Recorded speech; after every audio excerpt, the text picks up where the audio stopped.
Okay, so welcome everybody to the South West London CCG governing body meeting. I have some apologies. We've got apologies from Lucy Waters, and we have Michelle Rahman from Sutton deputising. I've got apologies from Agnello Fernandez, and we've got Mike Simmons deputising. A couple of people are not going to be able to be here for the whole meeting. Matthew, did you want to just flag up? I think you've got to leave at 10, haven't you? Is Matthew on yet? No. Annette, you've got to go at 11, is that right? Yes, that's right, Andrew. I'll be leaving at about 5 to 11. Okay, and I believe Matthew Kershaw from Croydon is going to have to leave at 10, but then we'll rejoin when he's able to. Apart from that, we've got everyone we're expecting, so welcome everybody.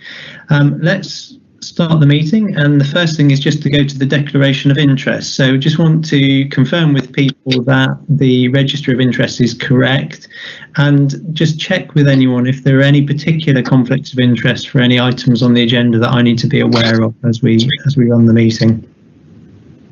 No, nothing beyond what's declared. Okay, good. So confirm that's accurate. Let's go then to the minutes of the last meeting from 1st of July. So I will go through page by page quite quickly for accuracy. So if I take us to page 1 of the minutes, the second page, page 3, page 4. I'm looking at the minutes, so you'll have to speak if you're wanting to flag anything up. Page 5, page 6, and page 7. So are we happy that they're accurate? I've got here a comment that there was some minor amendments sent through from Health Watch. I'm assuming that they're going to be incorporated and aren't substantial. Is that correct? Ben, can you confirm that? Okay, good. There was one action on the minutes which I believe has been completed, and I'm not aware of any matters arising that we need to cover. So are people content with that? And we're happy to approve those minutes, yes? So those minutes are approved. So on to the first main item on the agenda, which is the Chair and Accountable Officer reports. So you've got a report that you've had in advance that you've been able to read. I will take my update as read, and Sarah, the Accountable Officer update. Is there anything particular that you want to flag up from there? So I just wanted to flag the planning guidance that we had, because I think that's important. I added it to the end of my update because we've had a very short notice on our planning cycle for this year. And in the last 2 weeks, the team has been working across South West London with all of our providers to develop a plan, which the final submission will be on the 21st of September. So I wanted to thank the team for all their hard work, which has been done at very short notice, and they have done a good job. And we will be updating the governing body with the detail at the next governing body, and we will make sure that the final submission is shared with governing body members. Everything else I'll take as read. Okay. Thank you. So let me open it up now to the governing body. Are there questions or comments based on the report that you've had? So Pippa, over to you first. Thank you, Chair. I've just got a question for you, if I can. So thank you to both of you. Andrew, in your section 6, you talk about the restarting of the elective care and the work that's going on there around Reshape. I wonder if we could hear what and how we are using patient experiences and how we've learned from those and how we're using those to inform the changes that are being made now. Thank you, Pippa. That is a really good question, and I think it's a really important element of our approach to restart and reshape. It might be best for me to ask Charlotte to just talk a little bit about some of the work that's gone on in terms of the insights that we've been gathering from people in terms of their experience during COVID and how that's impacting the way we plan for restart and reshape. Charlotte, do you want to?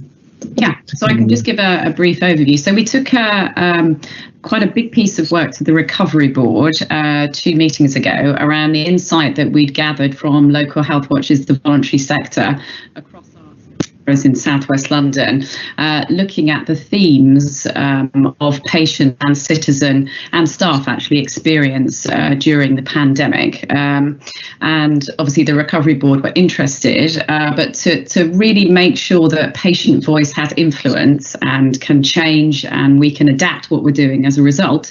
I've now talked to each of the recovery workstream leads about how we embed communications and engagement into those work programs so we can really understand the opportunities for influence for patients, but also that we're transparent. You know, if we have to make urgent service changes for kind of safety reasons, that we communicate these transparently. So that's kind of a kind of work in progress.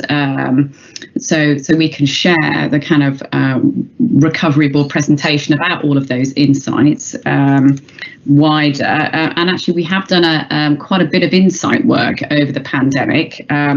So, for example, the NHS is Here For You campaign, where we're trying to encourage patients to come back and seek advice and treatment. We've done quite a lot of insight work into why patients aren't coming back to the NHS when they need to. And as a result of that, we found out that patients are anxious about, you know, what the NHS is doing to keep them safe, particularly around infection control. So we are now doing some really targeted communications in each borough. So, for example, we've got some reassurance films that our clinical chairs have appeared in, and also hospital staff have appeared in, that we're kind of putting out on social media and through all our kind of voluntary networks to make sure that local people know that the NHS is working really hard to keep them safe, so we can get people back into the NHS. Likewise, we've done similar work, we're in the middle of doing similar work with the flu vaccination. We're doing some insight work. We've got 3,500 responses from local people to really inform how we deliver the flu vaccination programme this year. So we're doing quite a lot of work broadly, but also then our engagement leads in the CCGs are going out and talking to those groups that are seldom heard and harder to reach. So for flu and for the NHS is still open, we are doing work with Black, Asian and minority ethnic groups and with people with learning disabilities, particularly for flu. So even though, you know, we have been in a crisis scenario, we have still been trying to embed that patient voice and the staff voice into what the Recovery Board is doing and is planning for the future. And sorry, so I think it's a good challenge, Pippa. Though I mean, just picking up specifically on your comment about the restart of services and reshaping. The work that's going on around some of the hospital specialties. So there's been a big focus on a number of key hospital specialties to get them restarted, such as, for example, urology, trauma and orthopedics, and they're at the moment reporting into the elective programme as part of the overarching recovery that's being overseen by the ICS Recovery Board. Now the initial work for those groups was very much about getting services safely restarted. But increasingly, a part of that is reshaping services to make sure they're efficient and effective and are able to do as much as possible virtually. So using some of the innovations that we've learned as part of our initial response to COVID. Now, the first bit of work was quite hospital-led because it was quite operational. But as we look to reshape services and adapt them, it really is thinking about the whole patient experience from the point at which they start to feel unwell, right through their journey, through their GP into a hospital setting, and out at the end of their episode of care. And I think we've done quite well at broadening the approach outside of the hospital to think about general practice and community services. But there's probably more we can do to think about how we involve patients in the reshaping of services. And certainly when we've done outpatient transformation work before, we've always had patients on those groups. I think we probably need to have a little bit of a look at how those networks are now being configured, and as we move forward, make sure we're getting the patient voice in effectively. So can you leave that with us as a challenge? And I think, and Charlotte, I'd appreciate perhaps your view on that going forward. Maybe we could have a conversation outside the meeting, making sure that we are doing that effectively. It's probably a similar challenge for primary care as well, which is how are we, as we've restarted primary care and reshaped that, how are we effectively listening to the patient voice and understanding patient experience as part of the out of hospital provision of care as well. So, Andrew, I think that, and Charlotte's really helpful, and I'm very reassuring to hear that there is a lot of work going on. So, yes, very happy to leave it with you. I think what would be helpful, though, is for us to have regular updates on how that is happening and some of the outcomes of some of the changes that have been made as a result of those patient voices. So if we could give some thought to how we report that back as well. Thank you. Andrew, yeah, I can do that. Andrew, I've got no hands, so I've got to raise mine virtually at the moment. I do have, and noted your virtual hand then, yeah. Bruno. I do have... But Bruno, before I come to you, let me just come to Sarah, because I think she was also going to respond to Pippa's question. Yeah, so I think that that the team are doing a really good job in what is quite difficult circumstances, and we are using evidence from partners as well, such as Healthwatch, who have supplied us, and our local authorities and our partners. So we brought all of that together in order to inform it. But let's not underestimate that during COVID that has been very difficult. So I want to sort of thank the team for the work that they have done on that. But I also just wanted to mention the formal processes. We have written to all of the OSCs around, the overview and scrutiny committees in the local authorities around the changes that we have made, and made a commitment that that should we decide to retain any changes, that we will go through a process and we will talk to them, and we will make sure that we do any formal processes that are required. So we are looking at insights from a patient perspective, but also not forgetting our sort of formal accountability around ensuring where we have change that we manage that in the appropriate way. So we are doing both, and I think we can bring both back to the governing body for information as well. And Bruno, before I come to you, Liz has just had her hand up for a while, and we've referenced Healthwatch there. So do you want to just come in? Yes, thanks. I wanted to build on Pippa's question, because a general concern that Healthwatch had when we had our pre-meeting was the need to see more evidence of PPI, both in this item and also the next item where primary care has changes mentioned as well, and that there isn't a lot of evidence of PPI. And we did offer several months ago, I think probably when we were talking to Charlotte, that in our engagement exercises, if there are particular elements from the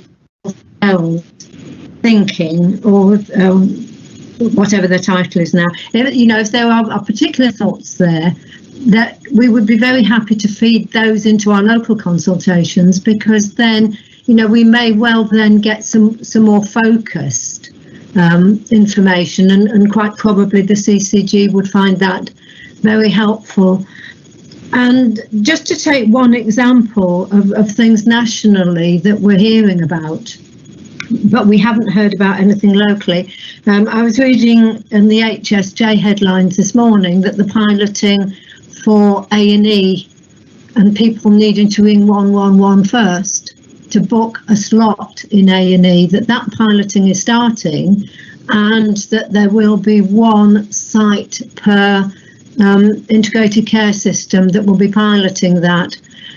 So presumably it's known what that site is in southwest London. Is it possible to make that public, and what conversations have been had with the public about this new system? Because if it's going to work, then I would have thought that quite a lot of dialogue is needed, because otherwise I think there's a risk of people turning up to A&E like they have done in the past, and then the gatekeepers at A&E having a difficult task and difficult conversations with people who suddenly find a service has changed. So it feels in the service's best interest to also have that engagement as well, because that maximises the chance of it working well.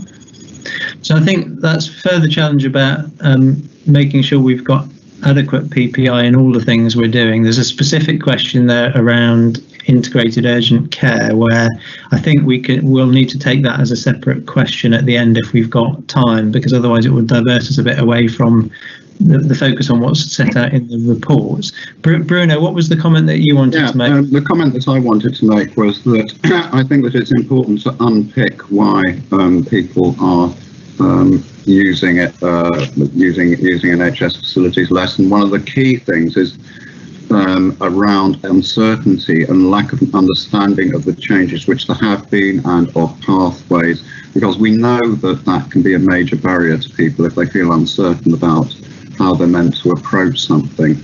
And much of the communications around that kind of area has been drowned out by the national messaging and messaging which is directed specifically towards the epidemic. So I think that it's really important to focus on the communication of things like was saying, you've got changes which are happening, and those need to be communicated with people so that they understand them and so that they can relate to them in some way. And that's certainly something I've been picking up through the voluntary sector, that's one of the kind of bases of kind of uncertainty and hesitancy that people have about using NHS facilities.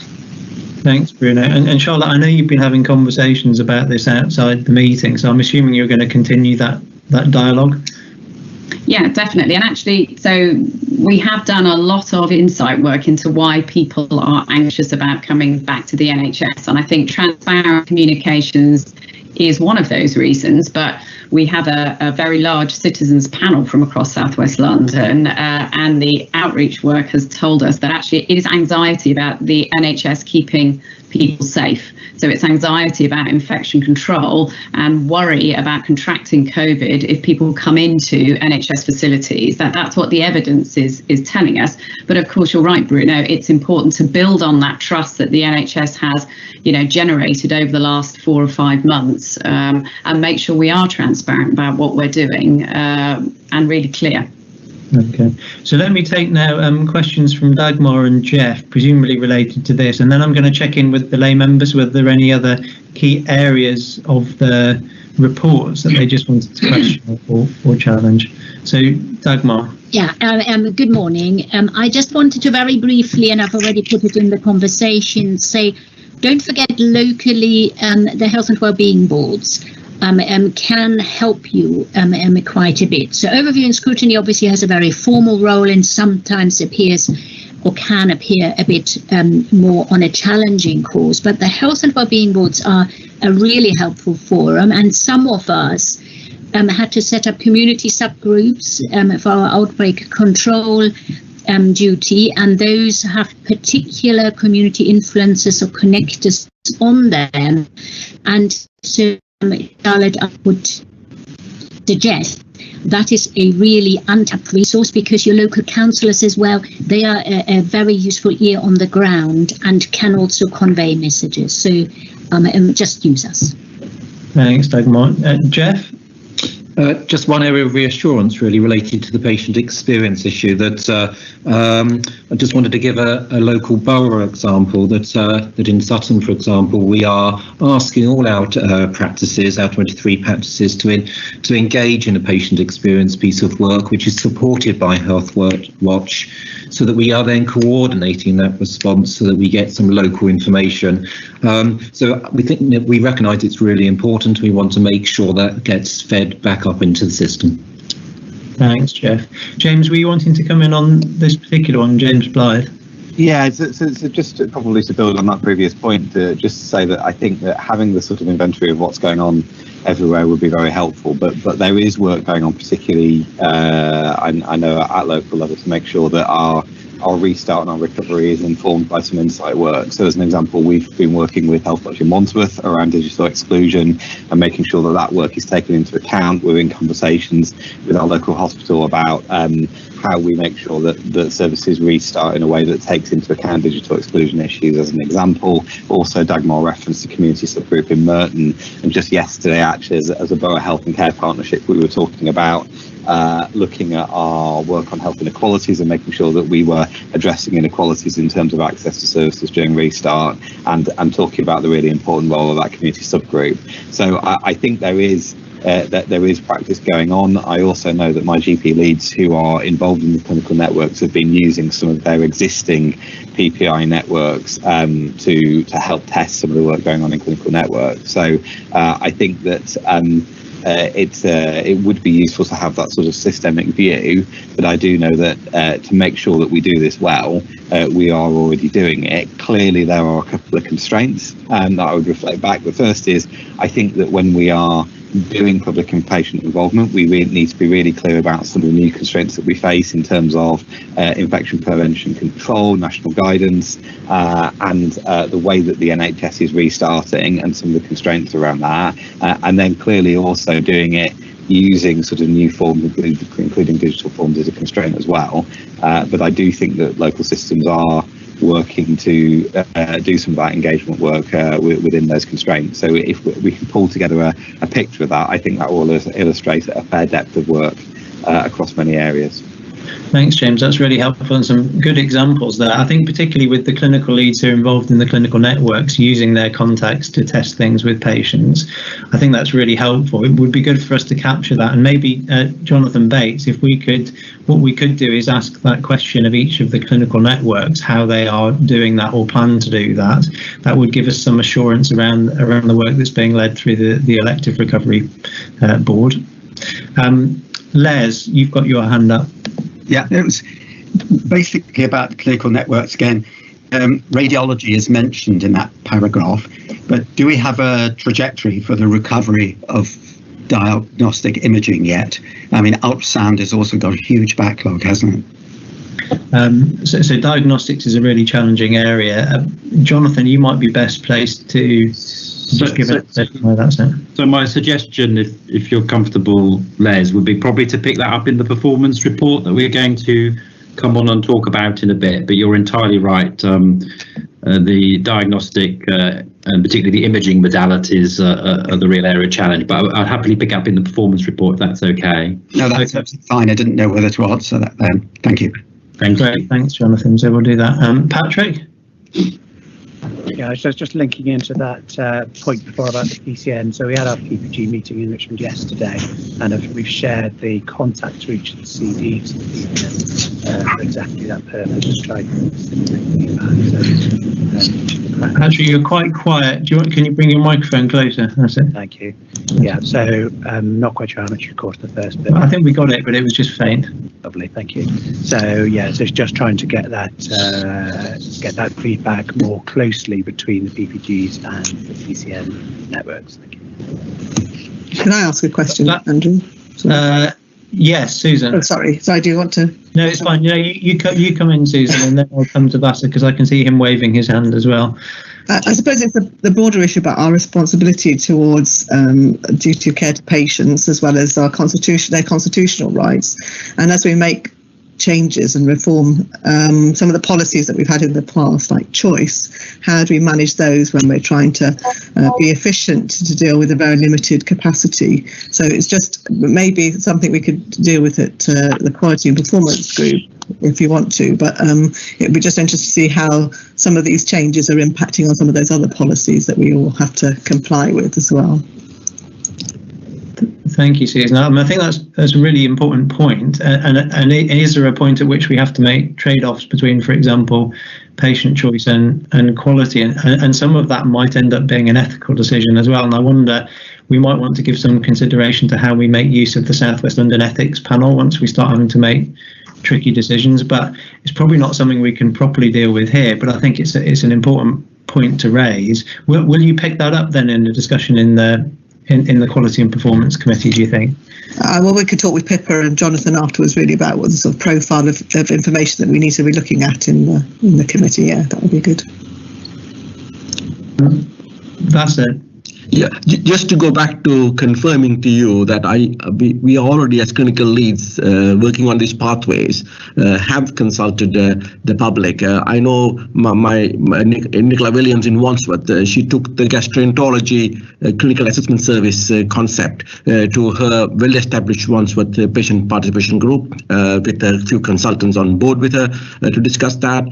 From a urology perspective, I have spoken to the chair of the St. George's Urology Patient Group, where we walked through the draft urology pathways with the chair, with intent to go back to the larger group once he refined a little bit further based on his feedback to us. So I can reassure you that the leads are actively working on this. Thanks, Vasa. I mean, it does sound from what I'm hearing that there's a lot of good work going on and that a lot of this is being done. We probably just want to assure ourselves in a methodical way that all the different programs of work are appropriately engaging with patients and the public. So, Charlotte, I'm sure we could develop a picture of that, couldn't we? Okay. Yeah, definitely. Anything else from the report before I move us on? No? Okay, I will take that as noted and discussed. Let's go on to item 5 on the agenda, which is the update on primary care, and there's a huge amount in here. Nick, I think it's got Jonathan's name against it, but I think actually Nicola Jones, who is our GP leader for primary care across South West London, is actually going to take us through the presentation, and is going to do the first part of the presentation. The borough chair updates we're going to take as read, because I'm keen that we allow plenty of time for questioning and discussion. I think I would just take the opportunity as well, given Nicola's presenting, to just call out Nicola and thank her for the incredible work that she's done in supporting general practice during the response to COVID and making sure that general practice has the information it needs, and making sure that in each area general practice has responded really well to the COVID challenge. So thank you, Nicola, for your work in that and in chairing the primary care cell during what was an incredibly challenging time. So over to you. Thank you. Yeah, no, thank you for that. Actually, we've got a really fantastic primary care team at South West London and in all the boroughs, and some really great general practice in South West London. So it's been really a great time to do some new stuff in general practice, and hopefully I'll be able to tell you a bit about it now. So thank you for giving us this opportunity to talk to the governing body about general practice. So the vast majority of interactions with patients that occur in the NHS happen in primary care, and general practice is obviously a key component of that. And in spite of the plethora of front doors, most people still think of their GP as being their NHS. So this is really important territory for our CCG. And so, as Andrew has just said, I'm going to spend a bit of time talking to you about some of the messages in the slide deck to make sure the board is sighted on the approach that we're taking in South West London in the relatively short time frame of the next 6 to 12 months. But then we're going to turn the conversation to the boroughs so that we can consider the work that's being done there to ensure our primary care is where we need it to be. So, Govinda, thank you for putting the slides up. Onto slide 29. So you'll be aware, everybody knows, that there's this huge shift in working practices in primary care during the pandemic, and that's provided us with opportunities to evolve the way that care is delivered in a way that we hadn't imagined would be possible. And we're in the midst of this work with the changes and the opportunities being managed through a series of work programmes. And on slide 30, you'll see the broad aims there, really. So just to flag up the essence of this, really important to provide effective care to patients in a safe environment. We know that there's a lot of unmet need and that people have been reluctant to present with symptoms, including serious conditions, possible cancers, mental health issues. And we really are focusing on minimising the risk of infection to all staff and patients as people come back into the system. We need general practice to be able to carry on providing care. A second aim is to build a resilient general practice. So we had a work programme for this pre-COVID, and some practices have been really tested in recent months, so a refresh on that is a real priority. We're looking to design, implement, embed new ways of working with an emphasis on quality of care and clinical effectiveness. And finally, we have to be able to support the business as usual of general practice. So most of the things that were done before still need to be done. And the difference now may be how they're done. Productivity in general practice is much reduced. And that's not to say people aren't working really hard, because I think that right now people are working even harder. But everything takes longer because of the ways that we now have to work. And whilst that seems to be really visible in the acute settings, it's not necessarily been so obvious in general practice. So adapting to this and ensuring that people can access healthcare is a must. The next 3 slides, so 31, 2 and 3, I'm not going to go through them in detail. They describe the main work streams that we have, but just to give you some of the examples of impact or potential impact. So primary care network development is really important. They were the new kids on the block, and the development of the PCNs was hugely accelerated during COVID, but there's a lot to be done to develop them further. It was meant to be a sort of a 5-year plan towards them really performing. So we've had this acceleration, but we really still need to support the new leadership, make sure they function effectively in integrating care and delivering services across this new footprint, and to establish the new workforce of pharmacists, physios, paramedics, link workers, and several other new roles which didn't exist before. In terms of digital approaches to care, again, massively accelerated, but there's a lot to do to establish the new ways of working. It all happened very quickly, and we need to ensure that it's being done well, and to ensure that we don't create inequalities in the form of a digital divide. We have to remember that prior to the onset of the pandemic, general practice was in a very difficult place, and many practices were vulnerable. We've a big workforce issue to contend with, and there was financial uncertainty for some practices and an inexorable increase in demand, which was overwhelming some practices. And that vulnerability and near crisis position hasn't gone away, but it has been masked by the changes and attention diverted. And we need to ensure that we've got the fundamentals in place. We've got workforce initiatives to support this, including training hubs, which are a key element of that work. And the boroughs, and we'll hear about this soon, have various mechanisms for supporting their practices. We've got some work streams focusing on innovative models of care, including the increased integration with community services, for example, around care homes, making sure our residents get joined up care, work in the long-term conditions space, particularly addressing vulnerable groups and health inequalities to ensure that we're prioritising proactive care for people who might have poor health outcomes, including from COVID. We've got alignments with the urgent and emergency care work, working with the clinical networks to ensure that new referral pathways are implementable. And this is really critical and a really hot topic right now. And each of those have quite complex work streams associated with them in their own right. And it highlights how pivotal the role of general practice is in the wider system. So whilst all of this reshaping and restarting goes on, we have a work stream that looks at surge capacity and demand management to cope with possible local outbreaks. So GPs need to be able to respond and, when needed, turn on a sixpence to reorganise how they deliver services as if we go towards outbreak or a second surge. And so we're continuing to support primary care to have the most up-to-date standard operating procedures, all the right infection prevention and control in place, making sure that services can be provided safely, and then looking at the role that we have in planning for flu vaccination and any future COVID vaccination delivery is also a work stream. And then finally, we've got an ongoing focus on workforce wellbeing, including support for practices identifying and managing high-risk staff, such as those from Black, Asian, minority ethnic communities. And practices have needed a lot of support with this. So I obviously haven't included everything that's happening at South West London level, but I hope what I've done is give you some kind of insight and assurance that primary care work is focused on the right things and is positioned well in the South West London system. However, the way that most of the work that I've described needs to happen is actually at borough level. The most effective implementation happens where the design and delivery is close to the patient and the frontline staff.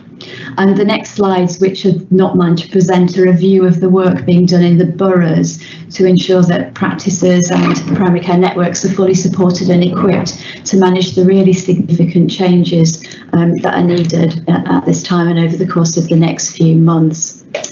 So I'm going to pause there, ask Jonathan if there's anything that he would like to add in this, and then Andrew, perhaps you can kind of veer us off towards the borough discussions if people have questions. Jonathan. Thanks, Nick. Yeah, and I will hand over to Jonathan. What we weren't going to do was get each borough to talk through their slides. We're taking it that people have seen those in advance, and rather I'd like to give the opportunity for people to ask questions. I mean, it might be helpful to get both your views about where the boroughs are at. So looking at it from the South West London lens, are we feeling confident that what you've described, Nicola, in terms of the ambition at South West London, each of the boroughs is working on? And having looked at the slide pack, and from what I know and hear, I believe that is the case, but it might be helpful just to get your view on that. Jonathan.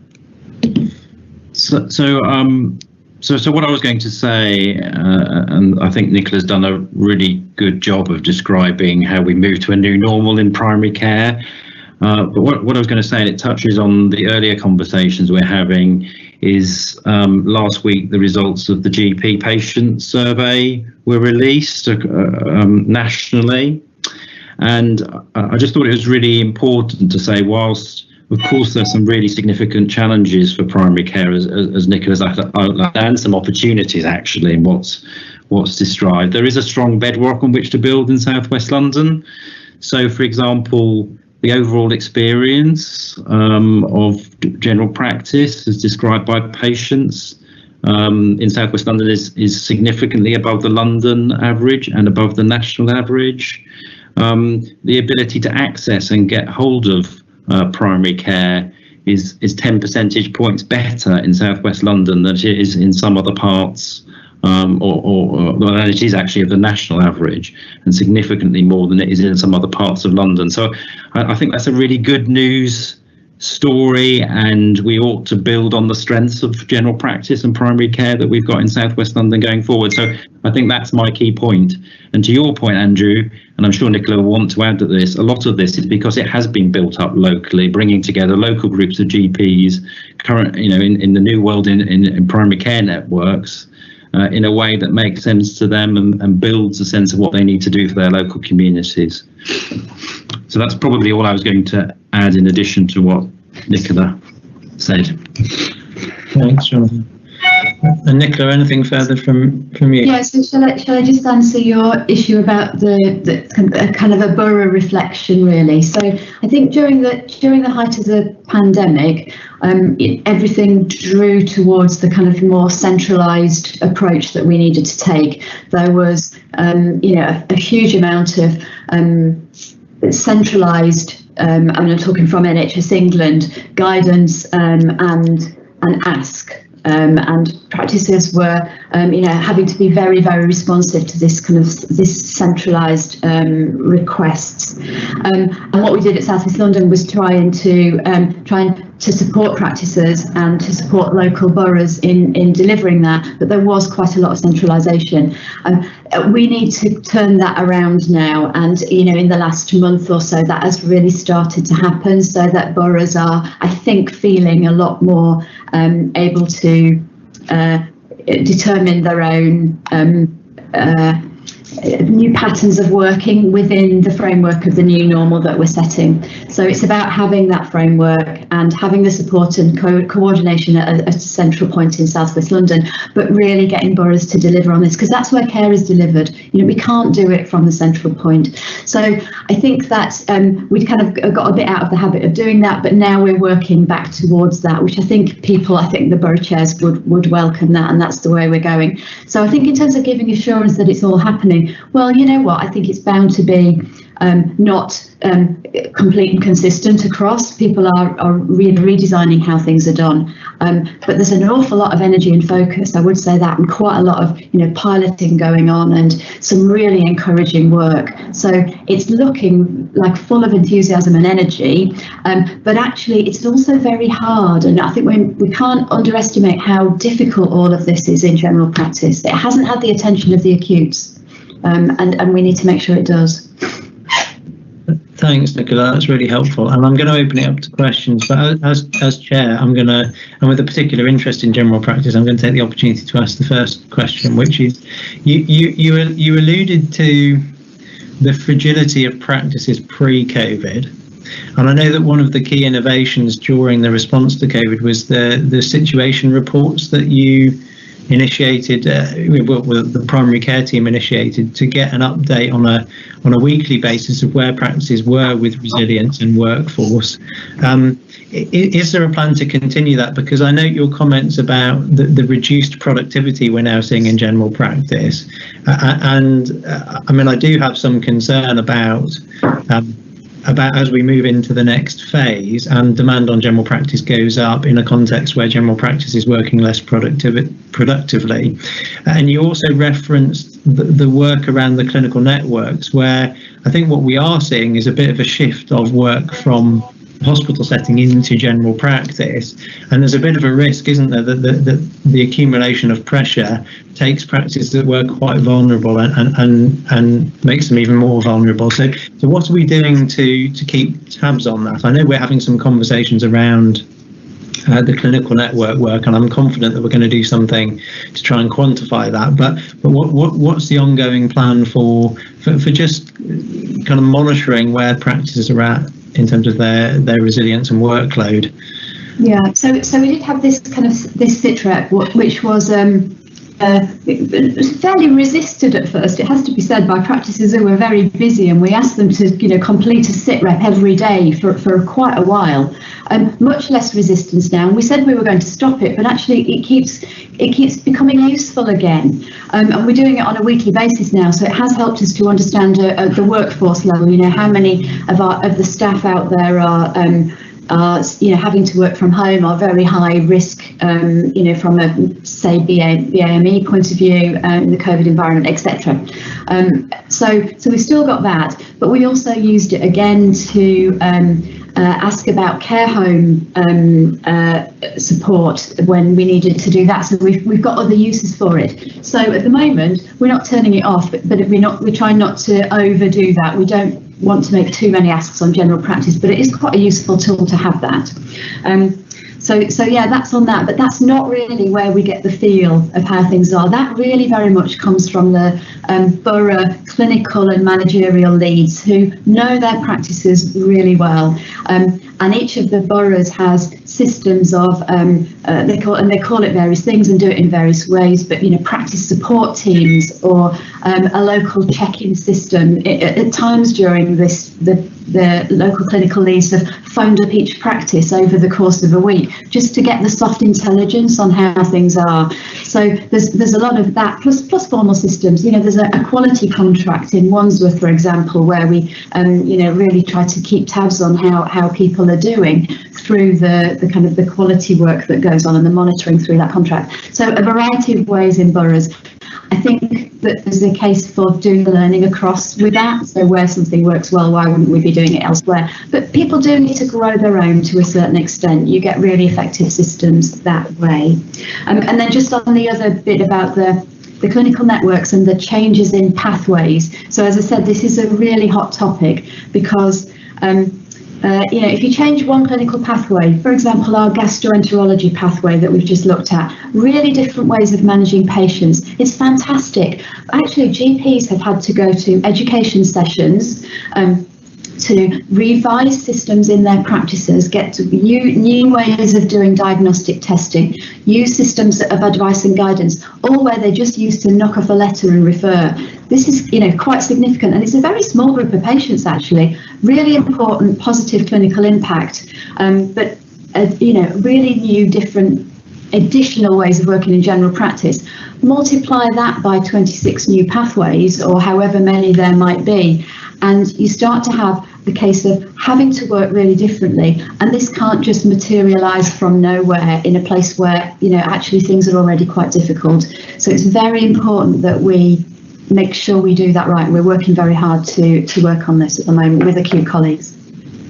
Thanks, Nicola. That's really helpful. So I've seen a few hands up, all of them virtual. So, but I'm gonna let me come to the lay members first, and then Vasa, I can see I think your hand is up as well, and Bruno, I've got your hand in the comments. So I'm going to go lay members, then GP borough chairs, and then Bruno, I'll come to you. So Susan, over to you.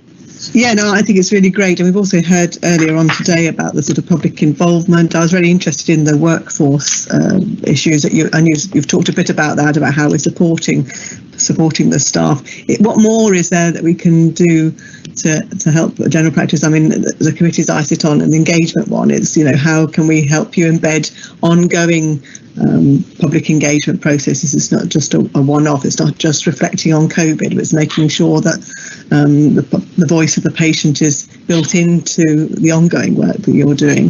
That would be one issue, and the other is, how can we make sure that our workforce continue to be supported, and the systems that you're putting in place now are things that are sustainable and not just about responding at the time of COVID, but actually good practice that we should see happen moving forward. So that's what I'm keen to see later on, perhaps some feedback about how we're embedding some of those good practices as well. But congratulations to all that's being done in primary care. Yeah, Nicola, before you answer that, shall I just hear Les's question as well, and then you and Jonathan can take them both as one. Yeah. I was just going to ask about the winter flu vaccination. Do we have any update on any extended eligibility? Charlotte has already told us how we try engaging the vulnerable and BAME groups. And is there any additional support to deliver the programme in this sort of difficult circumstance? Thanks, Les. So another question. I mean, I guess another example of something that general practice is going to need to step up to deliver. Nicola, do you want to come back on those two things? Yeah, sure. Perhaps just the flu eligibility first. So there are slightly different eligibility in the childhood flu vaccinations than there were previously, which isn't the hugest issue. The big change is in the I can't remember exactly the age group, but it's the people who are under 65. So I think it's 40 to 65 or something like that. So I can't remember exactly. But it's a huge chunk of people who wouldn't normally get a flu vaccine unless they were at risk for some other reason, like asthma or cardiovascular disease or whatever. So it's the non-at-risk middle age group, really, if you like. So that's really significant. Those patients will not have access to vaccine until November, December time. We've been asked to do it like that, just to make sure that the people who are really at much higher risk get it first. So there is changes in eligibility, but the main issue is about delivery of this programme in an environment in which people's attitudes have changed somewhat, and we don't quite know. I mean, Charlotte's doing loads of good insight work. We really need this because we don't know whether people are going to be turned on or turned off vaccines actually through all that has happened. But we do know we do not want a flu epidemic as well this winter and need to pull out all the stops. It takes about, I think, 3 times as long to do a flu vaccine this year as it did last year. That's really difficult. That means our staff have to be working on these programmes 3 times longer. And, that's a real challenge in primary care. But we've got a massive planning programme and process around it. So that's really important. On the general workforce issues, so Susan, I welcome, continuing push on this, really, because our workforce is it. really. Very important to make sure that they feel supported and able to work. So yeah, I think there's a workforce challenge across all types of staff, not just in primary care, and we've got a lot of work at South West London going on with that. And on PPI, I'm absolutely over the moon. Keep asking the most challenging questions, because if you weren't, I would lose hope, because if we can't design these systems without good patients' insights, and I'm not talking about engagement, I'm talking about involvement. Unless you test it out with people who are actually in the system and ask them for their contribution, you don't get it right. So yeah, please keep challenging on that. Thanks, Nicola. Paul Gallagher, sorry, I missed your hand. No, that's fine, no worries, thank you. Hi, Nicola. I just wanted to pick up on the point you raised about the digital divide, and again, it's around the sort of patient-customer experience.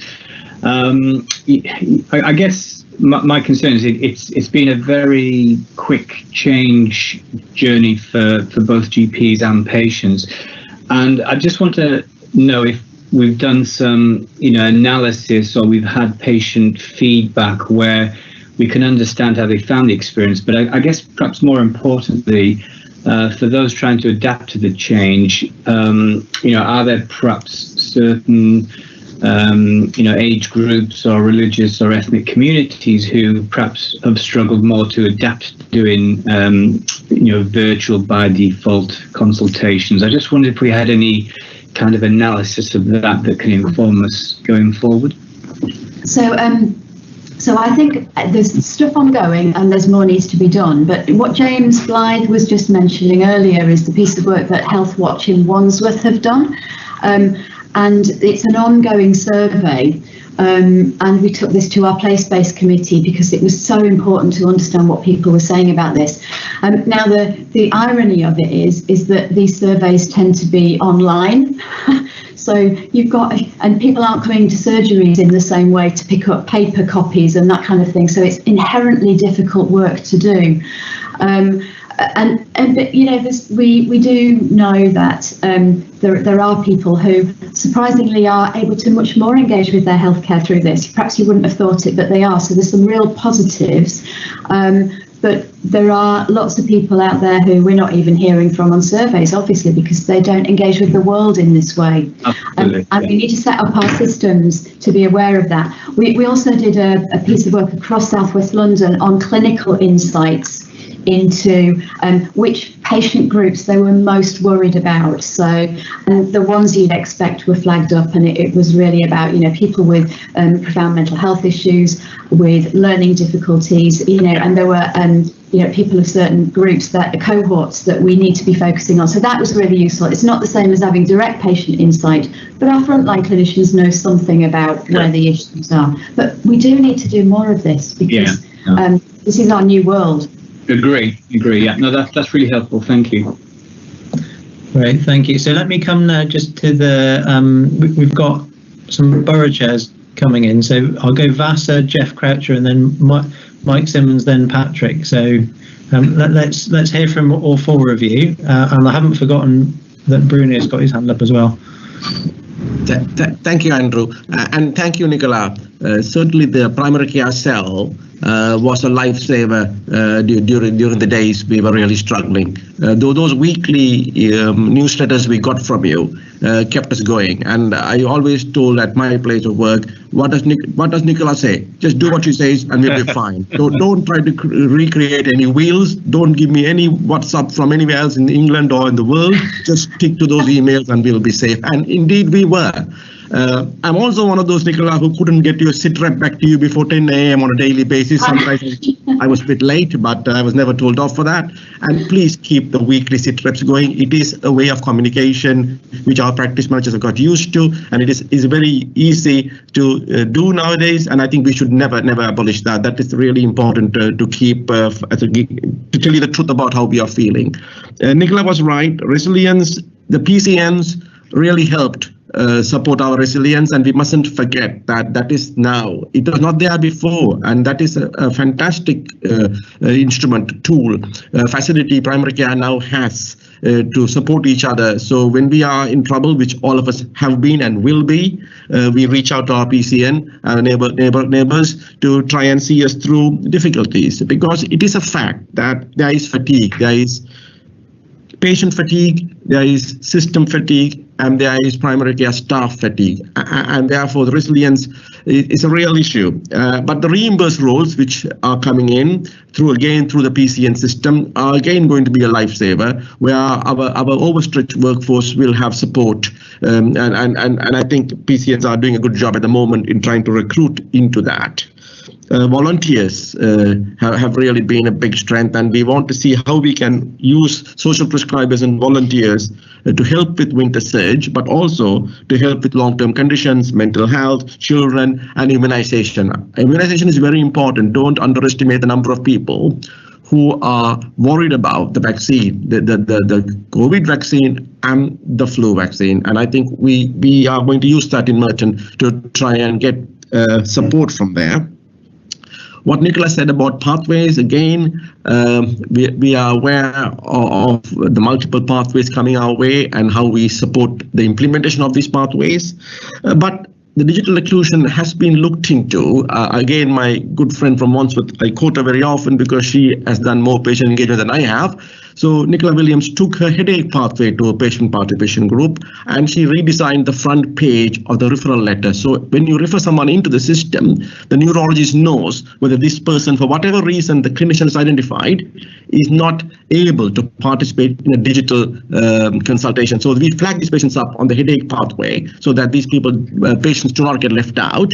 And because she doesn't copyright her pathway, I've taken the headache pathway and I've given it into our urology network. She has also used the headache pathway into the gastroenterology network. So we engage with one group of patients and then we share it among our clinical leadership. So we are totally aware of the digital divide and the digital poverty, digital exclusion, but the primary care is in a good place to flag it up. We are also aware as primary care clinicians that during the lockdown period, our patients who could not speak English were able to get their children to ring in, and we used to have a triangular conversation. But now those children are going back to work, and therefore the 24-hour translation service in-house is no longer be there for us.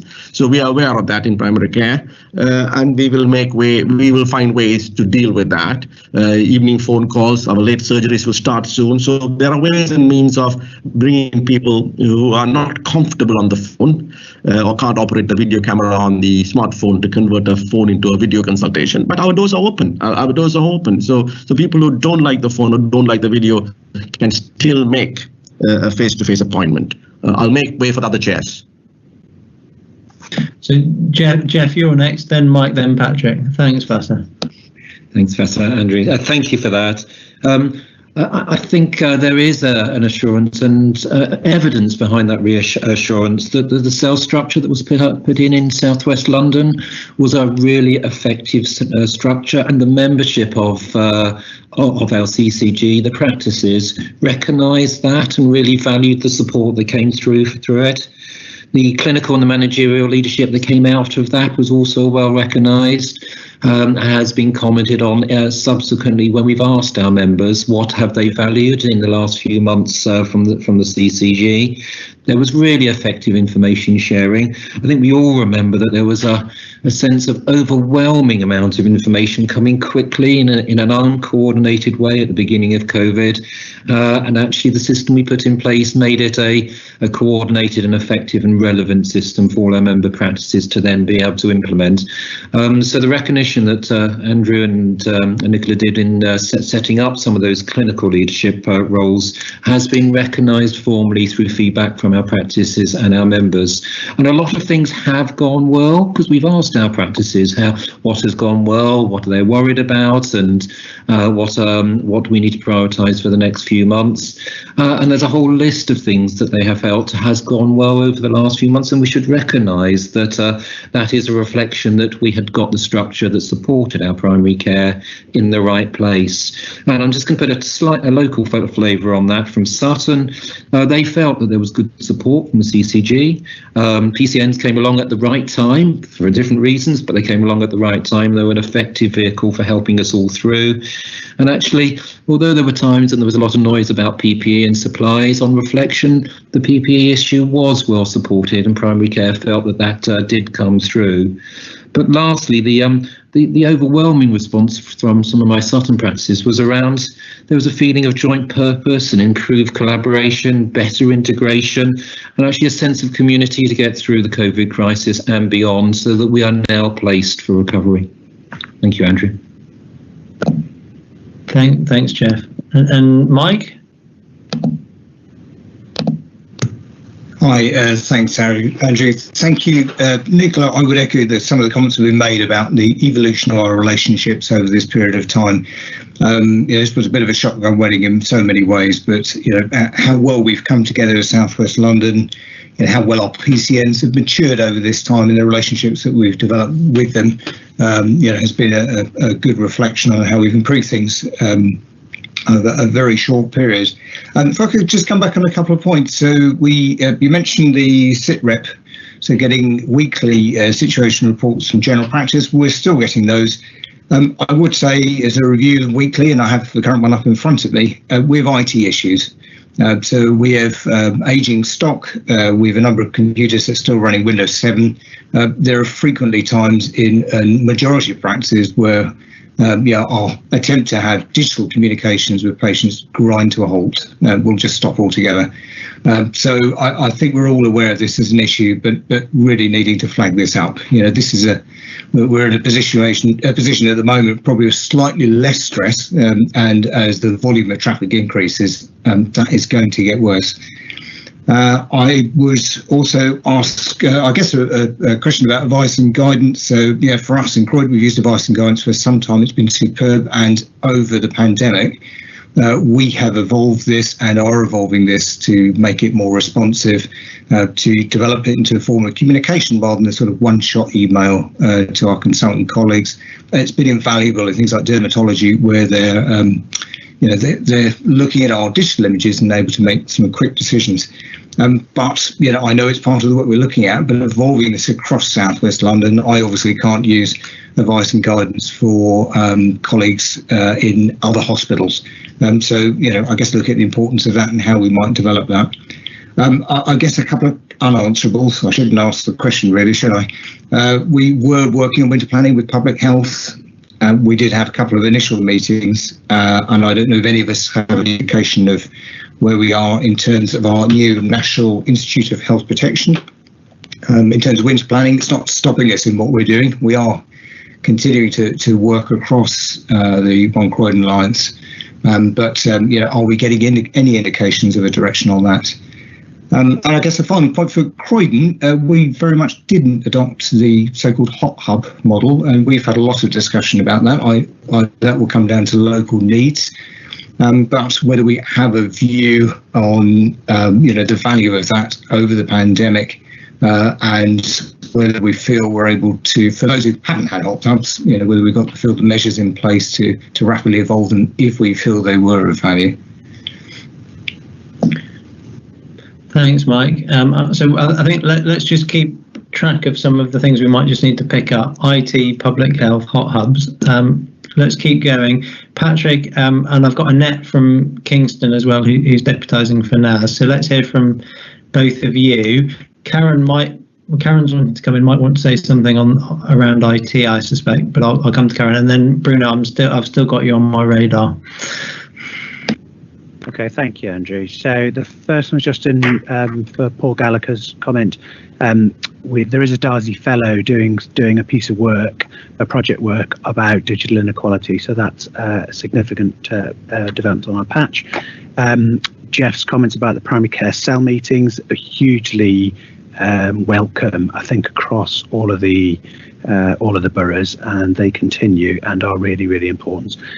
Communication is probably better than it has been at any stage. So Agnello was the first to set off a set of webinars. So all the practices clock into a webinar, and those continue.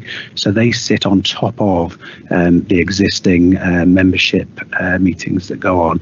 That means that there's far more opportunity to identify where there are problems arising, both from the clinicians reporting it and the clinicians reporting on behalf of their patients, obviously. You've also got the situation where the IPC has become embedded, so there's a certain confidence now within the practice of how to go with that, which has allowed us to then move on to some of the organisational development, particularly around the clinical directors, because the PCNs, there is still a disconnect between what you might believe is the position of the PCNs at the moment and the reality. So that is an organisational development piece of work that really needs attention and is focused to attention now. And I mentioned earlier about linking in our PCN clinical directors to the patient participation groups. And the final point really was just about while IPC has been embedded within the practices and there's a confidence about using the protection equipment, and that message to the public about the NHS being open and safe, there is a set of videos that are being produced locally in each borough, which are going out to the public, just to try and make that point about the fact that it is safe and that the NHS, the primary care part of the NHS, is open for patients. So that's really all I wanted to say, Andrew. Thank you. Thanks, Patrick. That's really helpful. So, Annette?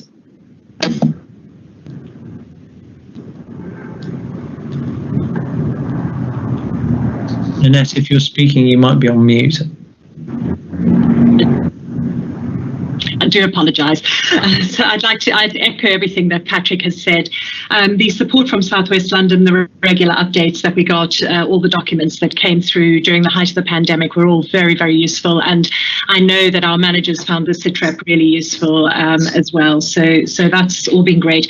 A lot of our GPs have echoed that the communication was very good and that they'd like to see that continue. I think some other benefits that we've had locally is that we've had really close contact with our PCN clinical directors through all of this, as well as with our general GP population. So we started with 3 times weekly meetings with our PCN CDs, and we included our community services providers in that as well at the height of the pandemic.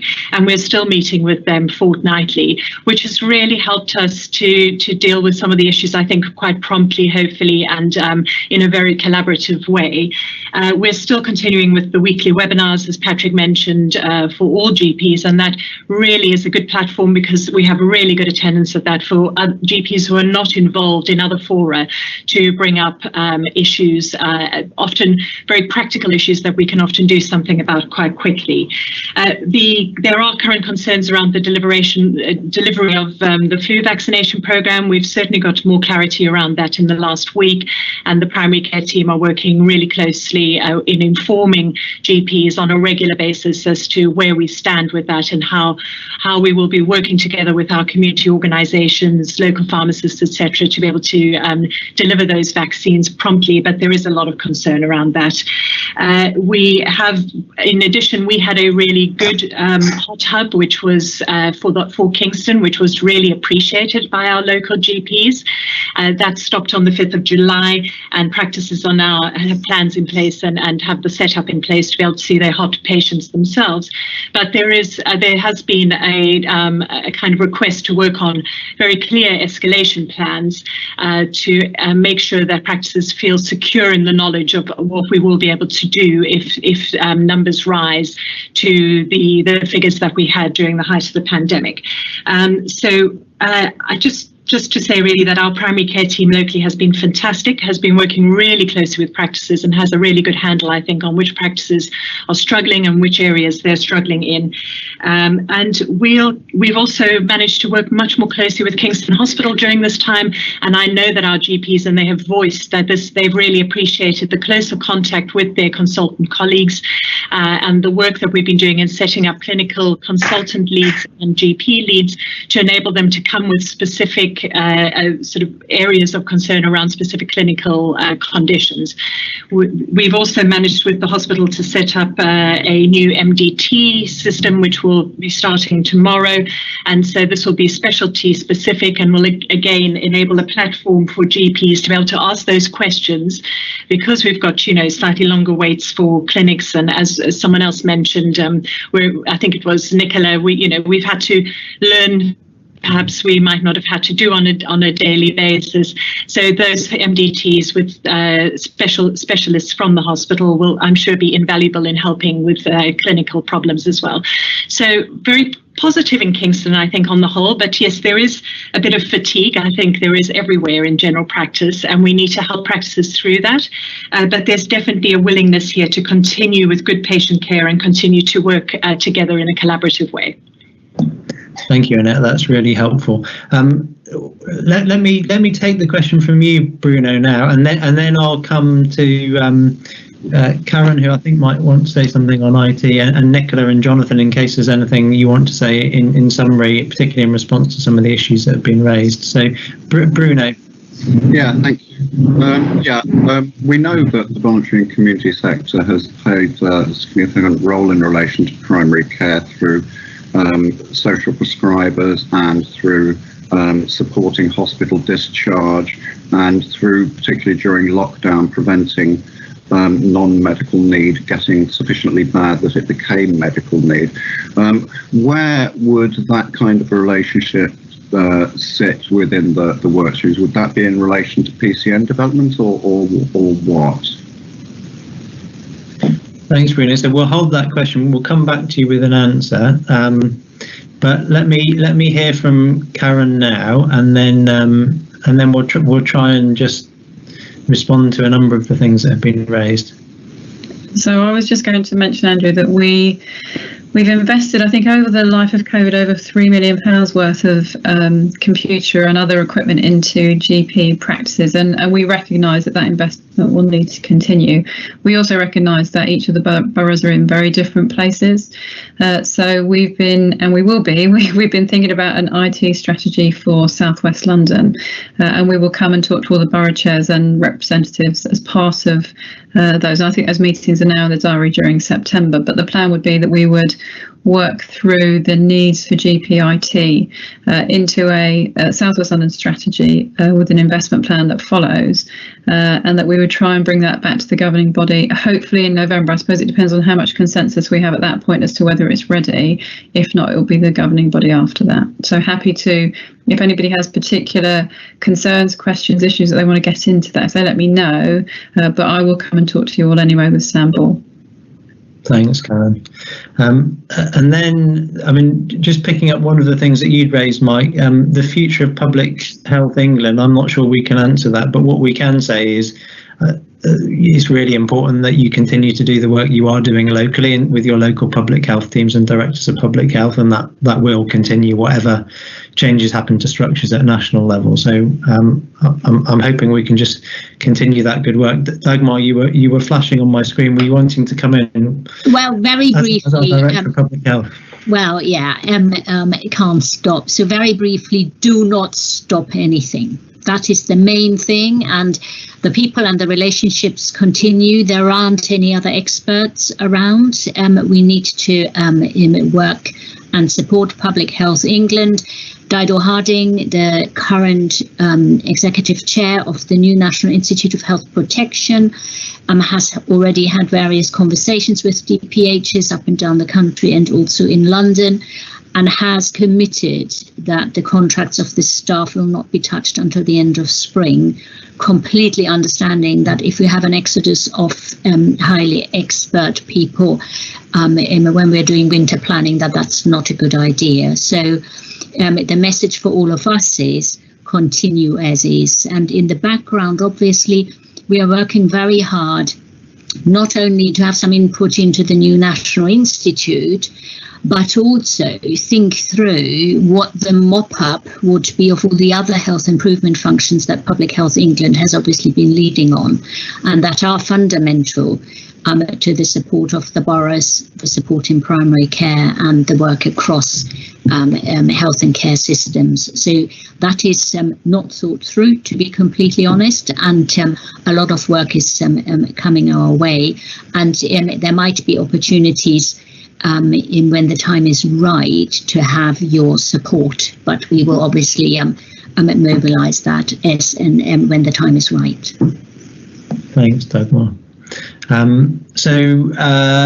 There was a question, Mike, about hot hubs, and then Bruno, obviously you were flagging up what's going on in working with the voluntary sector. Vasya, you look like you're going to come in response to Bruno's question, I think. But you'll need to come off mute before we can benefit from your wisdom.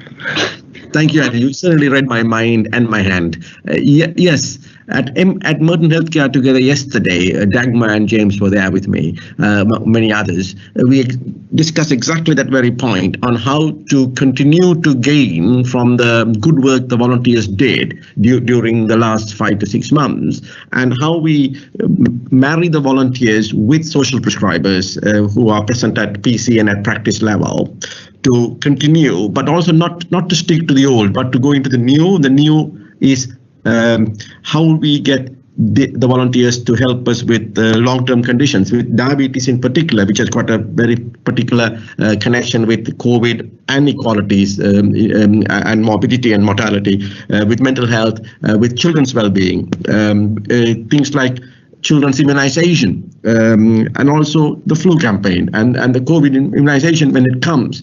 So we really are aware that we have now a workforce, an army, which has proven beyond doubt to us how useful it was during the last 5 months, and certainly our social prescribing lead will not let this opportunity pass, and he's already had lots of conversation in Merton to how we can definitely make use of the volunteers to do the bits the clinical health model has failed to achieve. And I think it's important for us in health to actually say that our clinical model can go only thus far and it go no further. And we know that we have reached that point.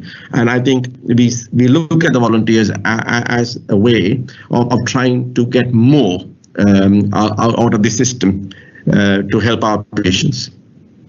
So Vasya, I'm delighted that's the approach we're taking in Merton. Is that approach being replicated across all the other boroughs, and have we got to focus on the role of the voluntary sector going forward? There's lots of nods. James Blythe. Yes, I mean, I think what I would say is that it's important to reflect the particular nature and the shape of the voluntary sector in each borough. I know just even working between Merton and Wandsworth, the way that the voluntary sector operates is very different. So that there's the role of umbrella bodies is very different. The structure of the voluntary sector is very different. Often that comes down to the size and nature of the borough. So whether it's actually possible for an umbrella body to work across the whole borough in a consistent way. So I think that, certainly from my experience and talking to my colleagues, I think you will see that clear engagement, because the role of voluntary sector organisations was absolutely pivotal in the COVID response. But I think it will need to adapt to circumstances.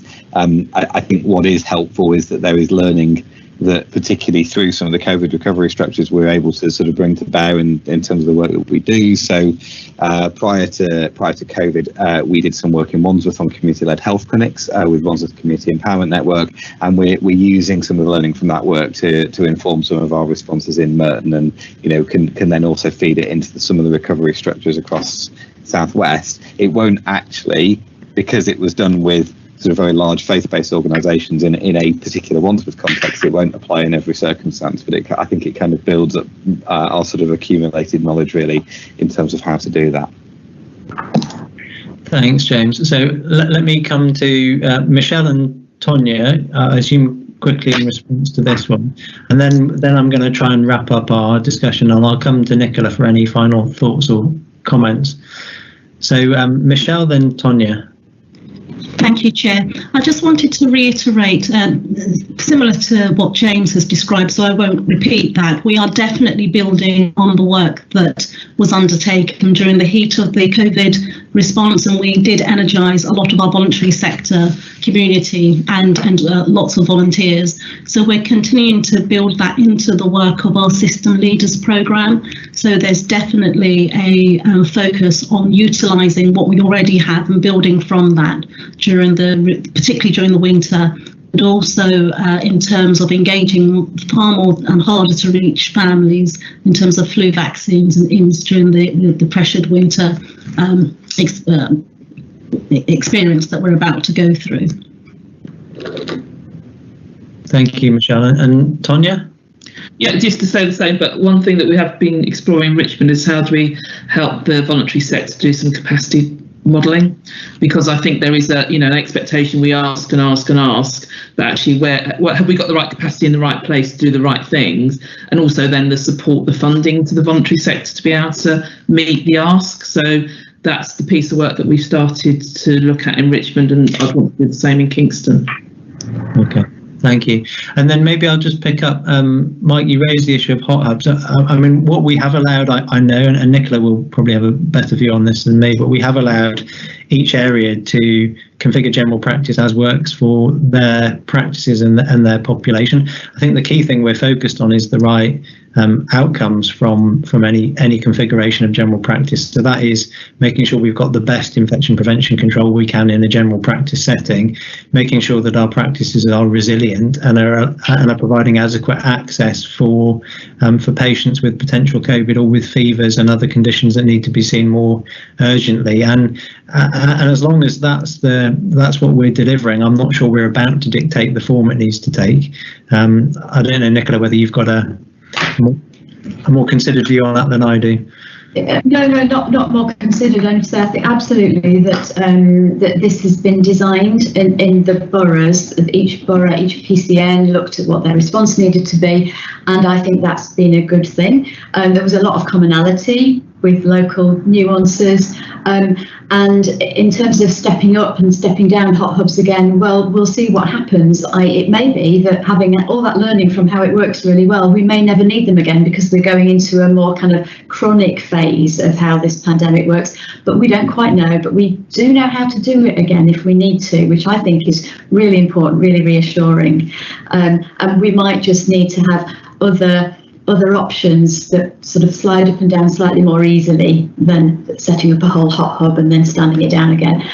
But Mike will, great job done in Croydon on that, and we'll see what the next phases bring. But you'll still get support from South West London on this. But be thinking about it yourselves. One thing I'd really like to say is that it is really great that there's so much work going on in the boroughs.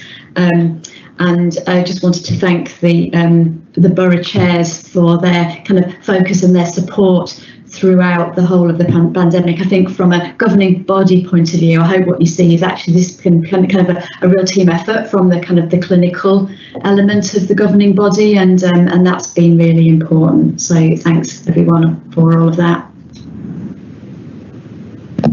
Thank you, Nicola, and thank you as well to Jonathan and the primary care team. I mean, I think what I've heard is some really positive stuff from each of the boroughs, and a real sense that we have provided a good level of support to general practice. So I just think we need to say well done to the clinicians and to the team who've been working on this, and obviously we need to build on that approach as we move forward. So thank you, that was a really informative discussion. Let's conclude that and move on to the next thing on the agenda, which is the performance report. So Jonathan, still with you. Thank you very much, Andrew. So hopefully people have had an opportunity to look at the papers and the new style of performance report, trying to condense it somewhat and present it in a more engaging and slimline way. So I hope that works for people, and happy to have feedback either in or outside the meeting. The report covers most of the report covers the May and June period, which is the data that we have now published nationally. Dagmar said earlier, don't stop. Well, of course, an awful lot of things did stop during May and June for very good reasons as we cope with the peak of the pandemic, and because so many procedures are aerosol generating, that also significantly limited what we could do. In terms of a few headlines from that period, so starting with the good news, A&E performance for those people who did go to access urgent emergency care improved considerably to levels that we probably haven't seen for a decade in South West London. Some of that was driven by the fact that fewer people went to A&E, but a lot of it was driven by changes nationally, such as the suspension of the Care Act, which allowed us to facilitate discharge much more in a much more timely way. The current position is for the sickest patients, type 1 patients, we're probably back now to levels of activity that we would have seen at this time of year a year ago. So patients are coming back, less so for the less seriously ill, but for those who are most seriously ill, they definitely are. Clearly, the elective standards suffered greatly through this period as services were paused. The pack demonstrates referral to treatment times for patients against an 18-week standard. When you close services for a number of weeks, you can imagine the impact that has. South West London's position deteriorated markedly, not as much as some other parts, both regionally and nationally, but nonetheless means that we have a significant backlog of patients who need to be treated in a timely way. And we set up many services to ensure that those with the greatest clinical need, for example, cancer patients, were treated in hubs across the NHS, and including the independent sector that capacity the NHS bought through this period of time.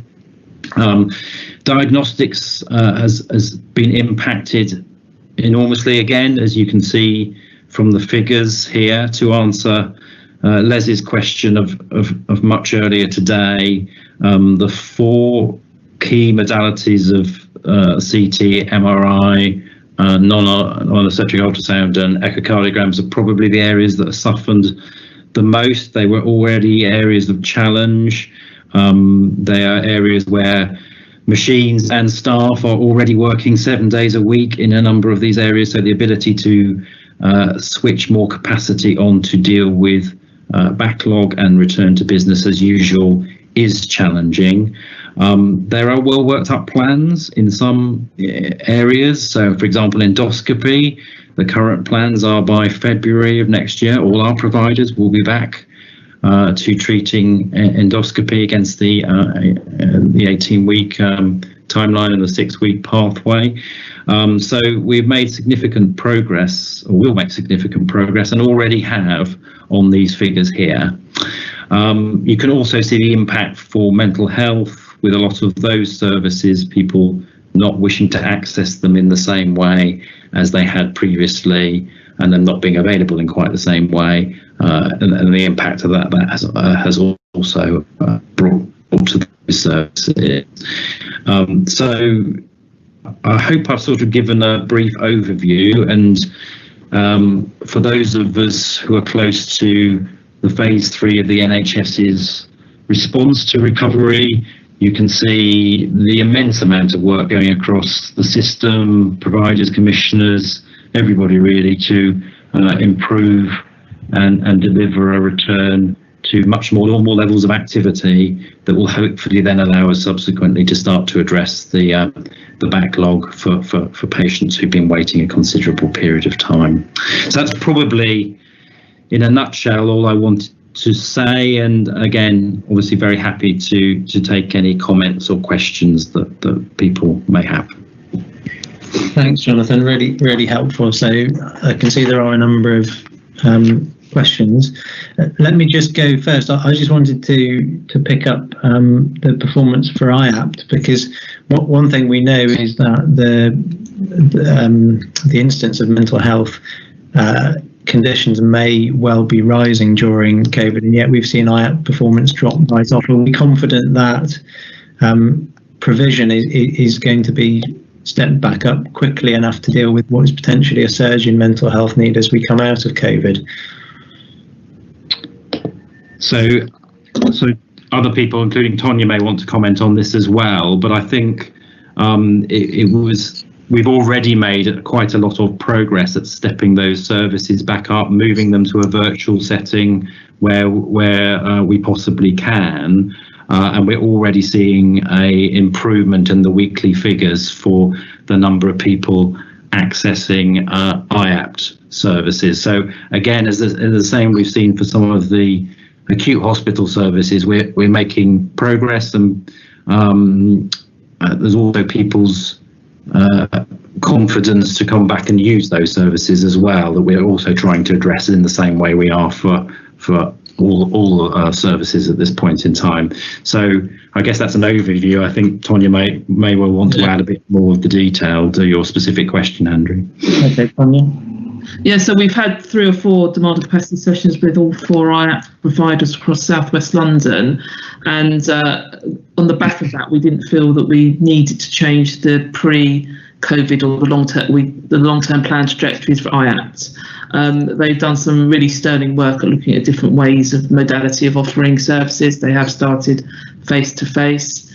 I suppose so. In IAPT, I'm as confident as I can be at this time that we will meet the trajectory we set ourselves before COVID, and hopefully that should meet the demand. I suppose if I was going to ask where I'm really concerned around mental health, is probably the more acutely ill mental health. We've seen a big pressure on beds at the moment, so we're working with the trust on that end of the mental health spectrum as well.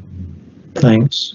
Thank you, Tonya. That's really helpful. So I've got questions from David and Pippa and Liz. So sorry.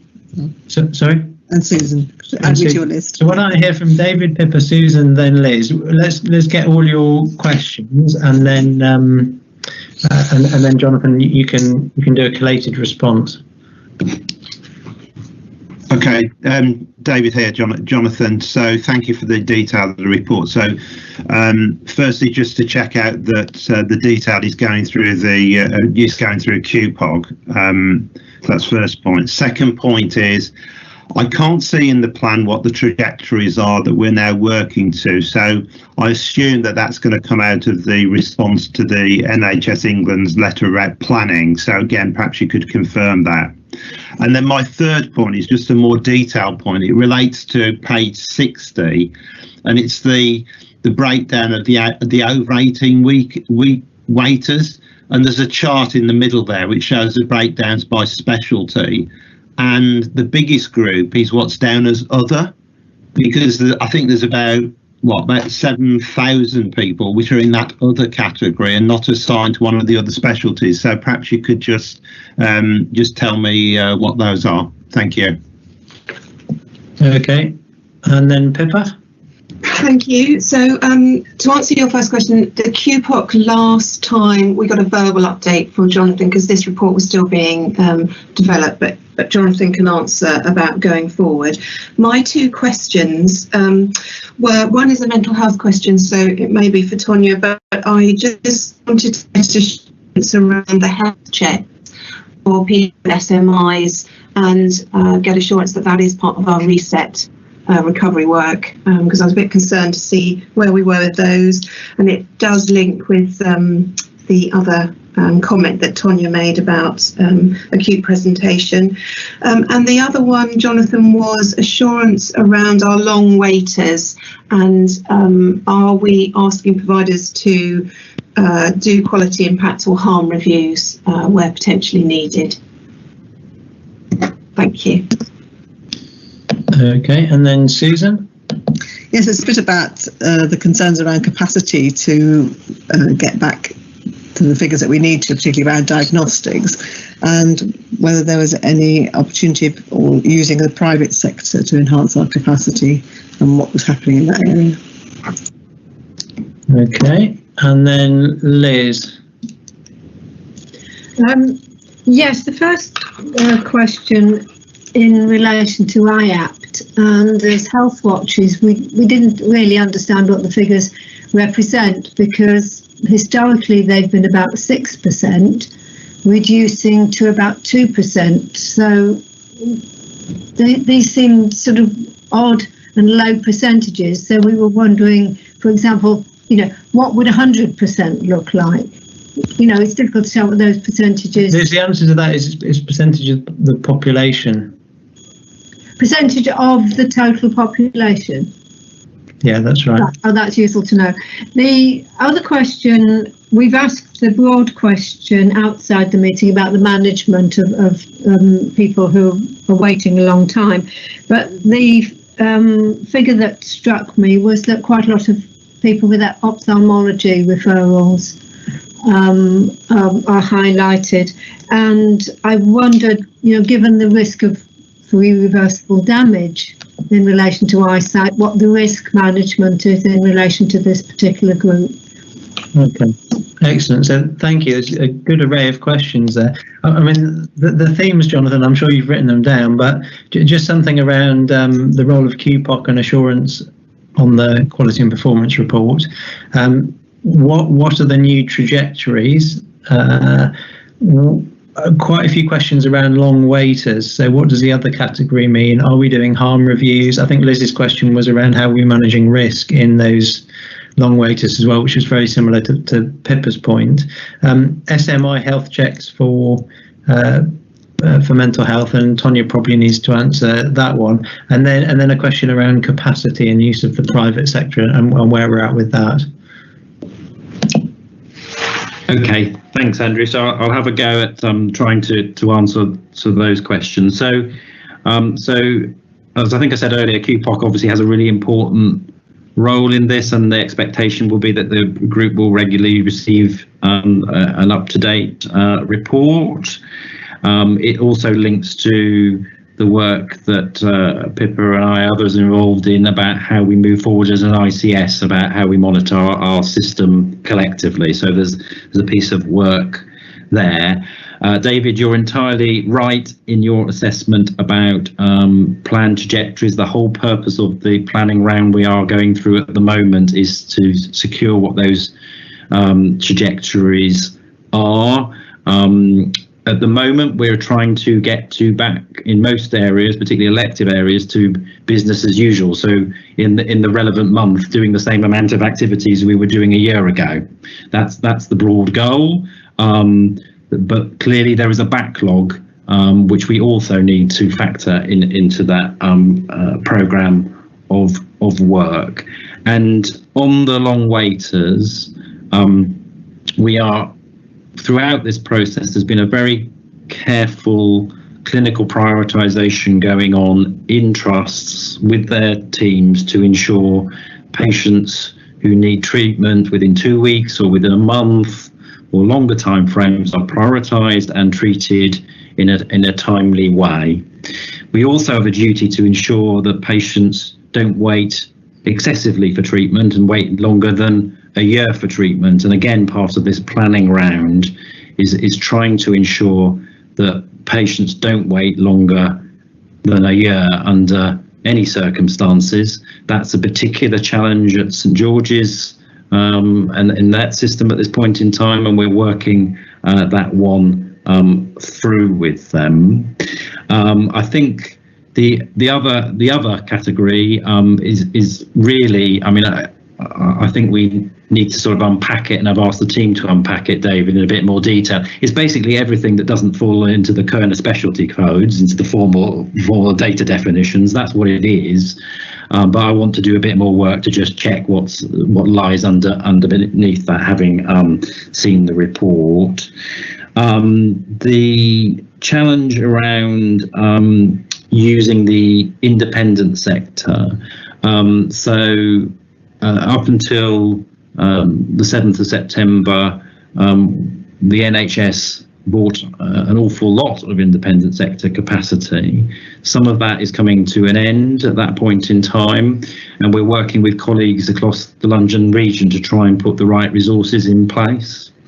It really does depend which areas you're talking about in relation to diagnostics. Sometimes you can identify independent sectors to provide it. Sometimes you can wheel a mobile unit into the car park of some hospital and continue to provide it. Sometimes you can't, because they just don't have the potential power output we found in some of our trusts to be able to practically do that. And sometimes it's inherent and long-standing challenges we face about securing the right workforce to do the necessary roles. So it does depend, I think, in answer to Susan's question, sort of which diagnostic modality you're talking about. I think Liz's challenge on ophthalmology is a really sensible and fair challenge. We're working with more fields about how we bring those services together and try and generate some hub capacity to do this at scale quickly to address the backlog. As you can imagine, when you run cataract lists with large numbers of patients going through, the time to don and doff PPE for staff and patients and all the rest of it builds in significant delay. So we need to find more efficient ways of cracking through some routine ophthalmology work, and more fields as a national and international provider of those services are helping us think that through. To Liz's other point, yes, Andrew right, is percentage of the population for IAPT and the SMI health check figures. I think we do need some focused work actually as a system, having seen those. There's a combination of primary and secondary care data I think feeds those, but we do need some work in that area too. I've tried to cover all the questions I noted, so I hope I've done a reasonable job. You've done a good job. I'm going to go to Tonya just for something, just for a quick further comment on the SMI health checks, and then I might just quickly test back with the lay members whether they feel content with those answers or whether there's anything further you want going forwards. So I absolutely agree, SMI health checks remains a national and local priority, and actually at today's South West London Mental Health Transformation Board, Phil Moore is doing a session on SMI health checks. Yes, the target, the performance in Q1 was lower than the RTP trajectory, but actually it was higher than Q1 in 2019-2020. We did 1,200 more health checks this financial year in Q1 than we did last financial year. But we do recognise that SMI health checks are a challenge, particularly in the COVID restricted practices that we have at the moment. So we have re-looked at the trajectory and we've plateaued it at Q1 performance at the moment, but with a view to improving that through the year. But nationally it's quite a struggle, SMI health checks. Thank you, Tonya. So let me take a final then comment from Les. I think what I'd suggest, particularly Pippa, around quality and performance, if there's anything arising from the discussion today, then I'm expecting you'll have conversations with Jonathan outside the meeting to take some of those themes forward. Les? Yeah, I was just struggling to understand how we could get back to last October's performance, particularly for a sort of surgery, where most of my colleagues are struggling to get half the number of patients onto the list because of the problems of IPC and actually manpower. So to give a very high level response to that, the plans that we are building up as part of the recovery program are built up through those clinical networks that we've established and through specialty level analysis. They're not top down plans, Les, they are built bottom up. I hear your challenge and maybe we need to talk about that in some more detail outside, but I'm very clear that we have to have realistic plans to get us back to where we need to. The other thing I suppose to flag would be that the parameters keep moving. So even just last week, the IPC requirements or infection prevention control requirements around access to some diagnostic services and how you for example, kept MRI and CT scanners clean, changed for low risk patients, and we need to factor some of that in too. So, but very happy through QPOC and however else you would like to do it to have some sense check of the resilience of those plans. And I would emphasise to the governing body, getting back to BAU is only part of the problem. The rest of the problem is the backlog that we have built up. So that is a critical and pivotal first step, but it is only a first step in what we need to do. Thanks, Jonathan. Thanks, Jonathan. Really helpful. So I'm going to draw us to a close on that. That was for information, and we need to move on now to the finance report, which again is for information. So James Murray, over to you. I'll give you a very quick overview. I'll take the paper as read.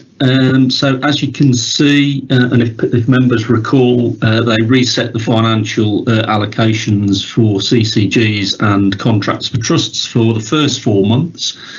That's now been extended to the end of month 6, so we're operating on the budgets that we originally set and a retrospective reclaim on the rest.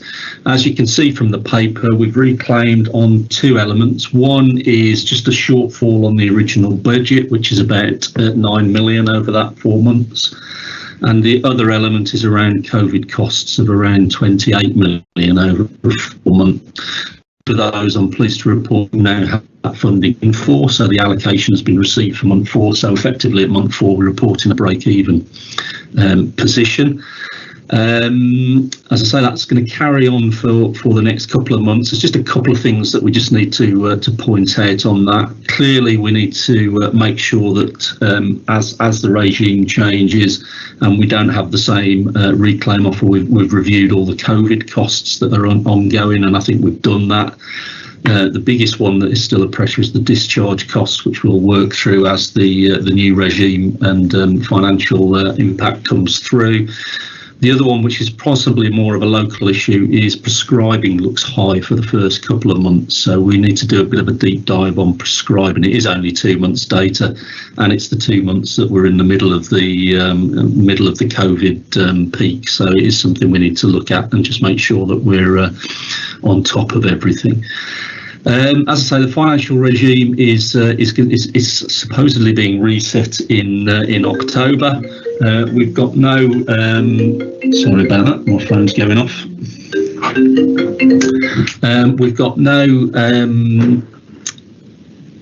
details at the moment specific on that, but we are working as a system to make sure that we've got the tight financial control of that. So as I say, we'll report that to a future board as and when we get more detail on what it looks like going forward. But suffice to say, you only need to look at the economic position that the country faces to say that at some point there will be a tightening of the belt around all of this. So we need to be conscious of that going forward. Happy to take any questions.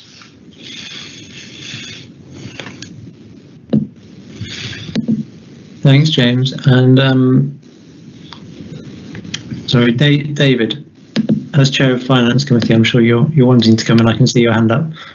Yeah, thank you, Andrew, and thank you, James. So firstly, for the board, just to give the board the assurance that all of the detail that underpins this, and there is a lot of detail both for the CCG and for the system, that's all been scrutinised through the Finance Committee, and I think we're having some really good and in-depth discussions, so that's really good. The thing I just wanted to refer back to, and James I'd ask James perhaps just to say a little more, James, and this is on the summary and it's on slide 72, and it's particularly the one around the financial risk. And the fact that obviously we've dealt with the first 4 months, but we're yet to be clear about what the allocation is going forward and what the level of financial risks are and how we're going to have to manage those. So perhaps it might be just useful for the board just to hear a little more from James, just specifically on around the financial risk going forward. That's all. Thank you, Andrew. Yeah, can do. So as I say, this is all a bit up in the air until we get firm guidance on this, but the intention is to move to away from a retrospective sort of reclaim more to a prospective budget. So there is going to be a challenge for the system when you listen to what Jonathan was talking about and what Les was talking about in terms of and primary care, in terms of all the things that we need to do to get back up to where we were and then address the backlog against a financial backdrop, which probably means that, as I say, we'll have to do a bit of a tightening of the belt. So we're in a bit of a difficult position at the moment because we don't quite know what the budget's going to be, but we have got a real handle on what the costs are.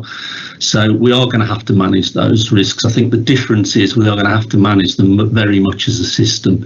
So clearly when they're coming up with whatever the financial regime is, it's balancing South West London as a system and all the organisations within it, even more than we were trying to do last year.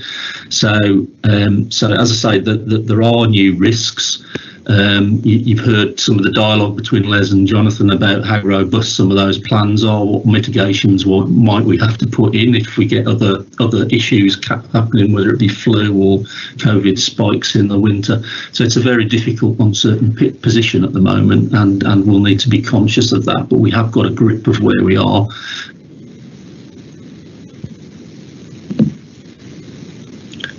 Is that okay, David? Nothing more you wanted to say on that? So any questions for James around the finance report? I mean, it's fairly self-explanatory, and you've covered it quite well, James. I think you pulled out the key points. Obviously, it's something we're going to need to continue to look at going forward. And David, I know you're focusing on this quite significantly in the Finance Committee. Okay, so I'll take that as noted. I can't see any more. David, go on. Yeah, sorry, Andrew.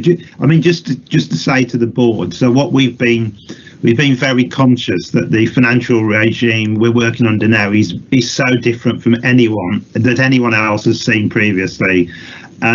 So what we've been doing at each finance committee is doing a sort of a first half an hour sort of as more in terms of a training and a briefing session. And I would say to all board members that if anyone wants to see some of those papers and it's a slide pack. If anyone wants to see those slide packs, please ask for them, because I think, I'm conscious there's a lot of detail here, and we're having that conversation, and it's trying to get the balance between what do we do in the Finance Committee and what should we really be having as across the whole board. So I would encourage all members of the board just to look at those packs, and then if we can pick up more of the detail as we go forward. Otherwise, we're in danger of saying, well, it's such a big issue, the finance position, and it's one, how do we handle this as a board discussion going forward? And that's, in a sense, that's as well as the discussions we're having at the Finance Committee. So, but I say, please have a look at those papers if members haven't seen them. Thank you. Thanks, David. That's helpful. And James? Yeah, just a final point on that, because it is changing, and it evolves constantly. So even for people who work in the field, it's a challenge, as David says.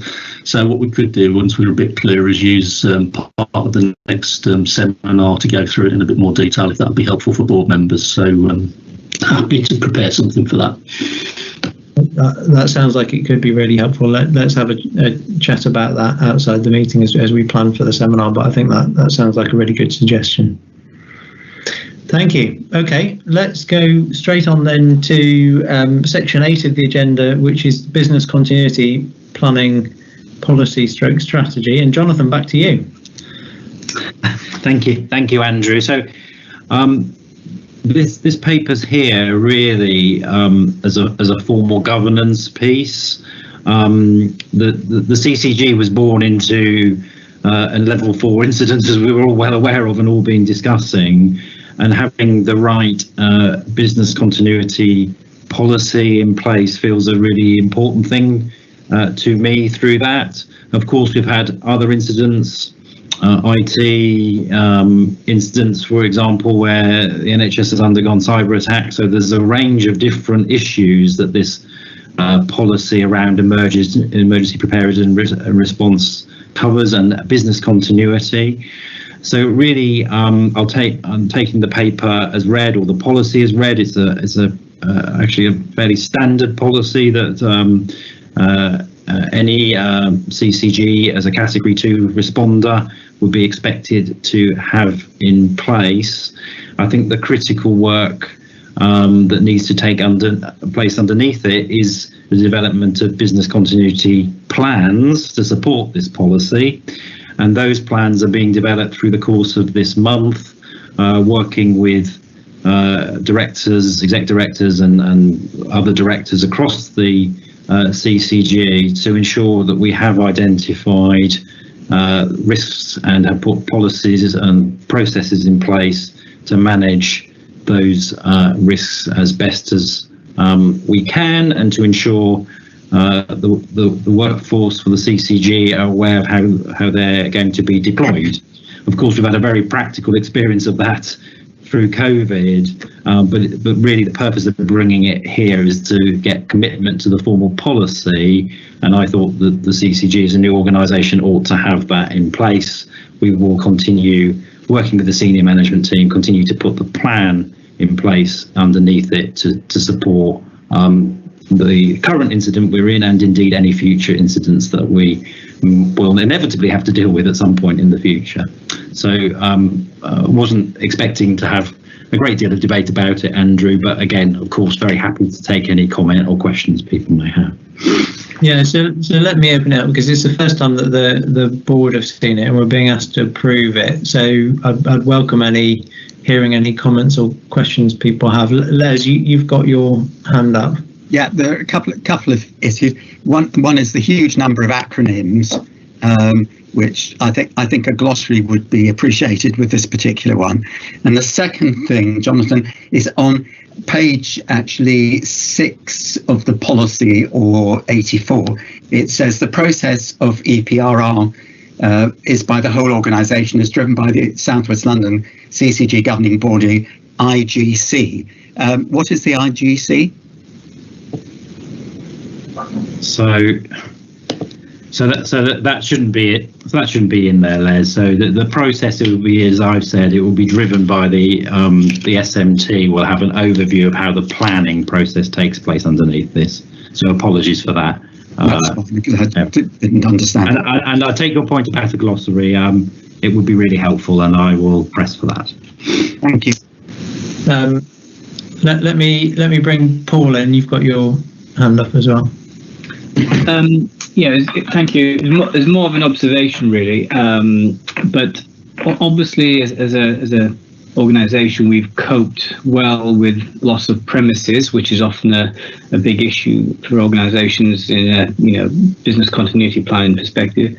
I guess it puts even more emphasis now on having the infrastructure there, the networks, and what the workarounds might be there, Jonathan, if there's a problem in delivery. So I guess really it's just the observation that the resilience and the robustness of our IT infrastructure and the support around it will become even more critical moving forward, and just make sure we recognise that. So I think that's something that's an ongoing area of focus, as you'd expect it to be, Paul. The service is provided to us by the CSU, both corporately and for GPIT. As Karen has already talked about, we've invested very heavily to ensure that we can all operate in this virtual world that we're now all living in, and we need to think through, as the CSU evolves as an organisation, how we are assured that we will build the resilience that we need to going forward. But I think you're right to say that we've done a pretty remarkable job in the circumstances of getting ourselves to this place. Yeah. And I would like to pay some tribute and thanks to the people who've been involved in that, because it's been, you can imagine, a huge amount of work, and something actually we as a senior team focused on very early on, and we're literally buying hundreds, if not thousands, of pieces of kit right at the early phase of this pandemic, because we knew it was part of the solution before the shortages became available. But you're right, we will continue to focus on it, and Karen leads in this area, and I'm heavily involved as well, given the link to the CSU. So I'm happy to report back as and when you like. Thank you. Thank you. Dagmar, do you want to come in? Yeah, very briefly. Thanks, Jonathan. Just a little reminder that obviously CCG is a Cat 2 provider, and the local authorities are the Category 1. And the way it normally works, obviously the pandemic has sort of taken us all in a big sort of tsunami into London Gold, but if there are smaller incidents, it goes through the statutory borrower resilience fora. And so I was just wondering whether once the plan is finished and finalised, whether it would be sensible to share it with the South West London borrower resilience fora so that they're really aware of it. I think that's a very good idea, Dagmar. I think acute trusts and mental health trusts and other organisations and ambulance services are also Category 1 responders. There's a range of them across health and local authority and local government. But I think your point about we want to strengthen local resilience for as much as we possibly can, because they're a pivotal part of particularly how we're managing COVID outbreaks, as you know better than I do, Dagmar, at this point in time. But I think that would be helpful just to check it's as coordinated as it can be, and I'll work with the 4 managing directors about how the best way to do that, because it may be different in different. So then we ask the follow-on question from Paul's, because I think his comments were quite pertinent. So there will be things we've learned through COVID, but also we will have changed the way we communicate. So have we captured some of that in this register, and is that then going to feed through to our board assurance framework? So is that all being picked up by the senior management team? Maybe Ben, that's one for you, or Jonathan, you can answer that. So you're sort of cutting in and out a little bit there, Andrew, I'm afraid. But I think that the question was, how are we building this into the risk register and into the BAF? So I think the short answer is Ben is coordinating a process that we're pulling that together as a senior team now, and will of course build on the output of the business continuity planning process that we're also running at this point in time. I don't know whether Ben wants to add, but I think that was the nature of the question.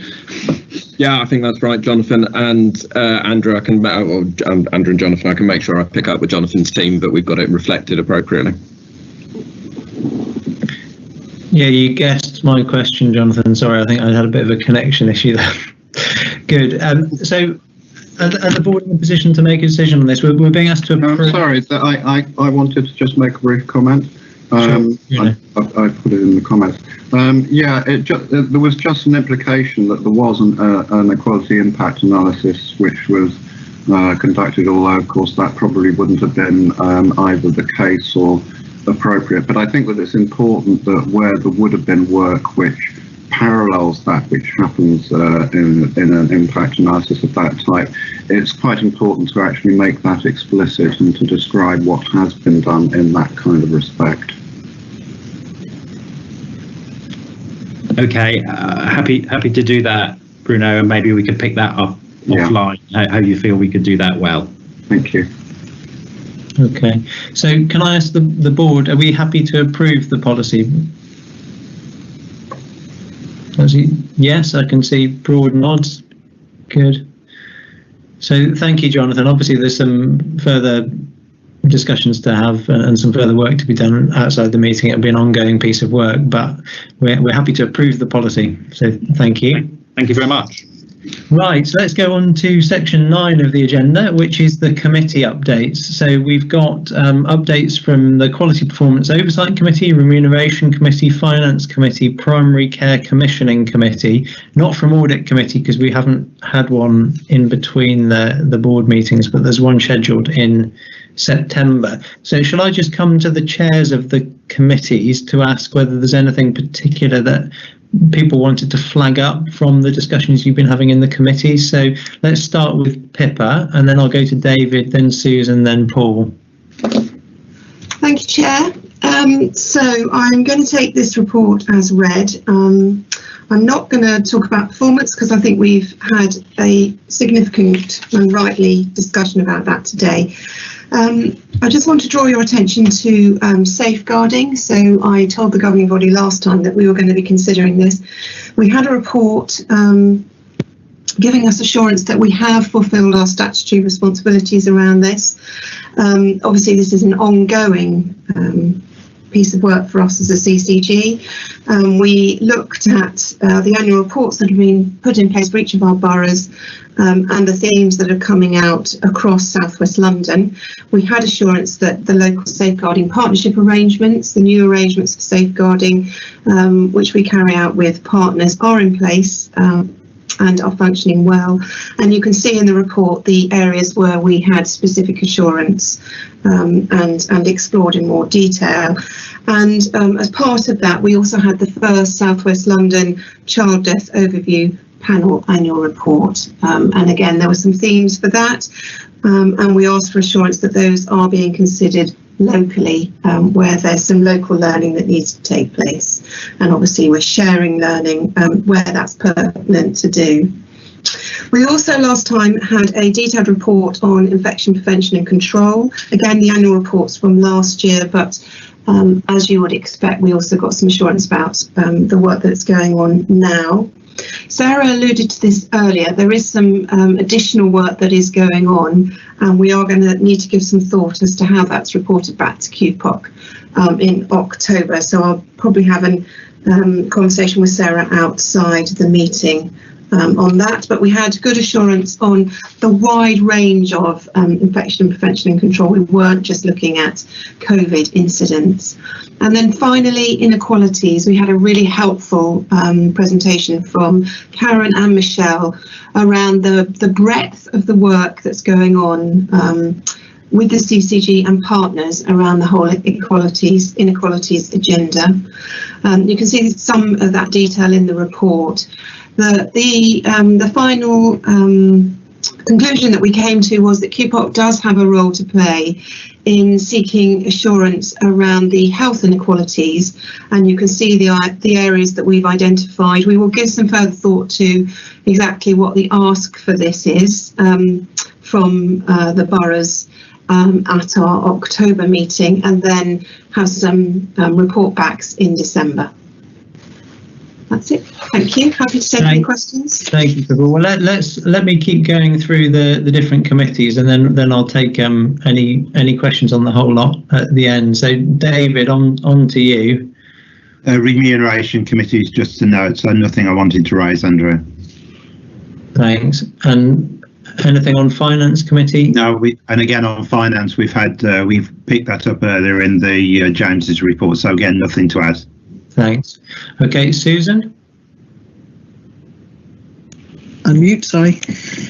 Yes, so we had our first one because we'd had some emergency meetings prior to our first full public meeting, and they were just noted. I think we saw those before in terms of decisions around COVID investment.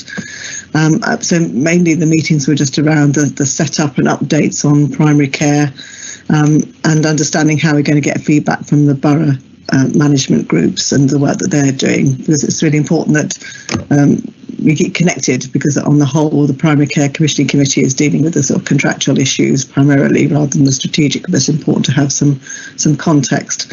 And there's some issues coming up around we talked earlier about the vulnerability of general practice and the changes that are happening in contractual arrangements, so there'll be other issues that come to the governing body from us, but happy to take any questions.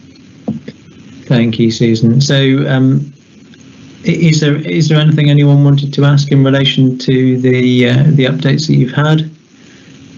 So I can see Liz's hands up.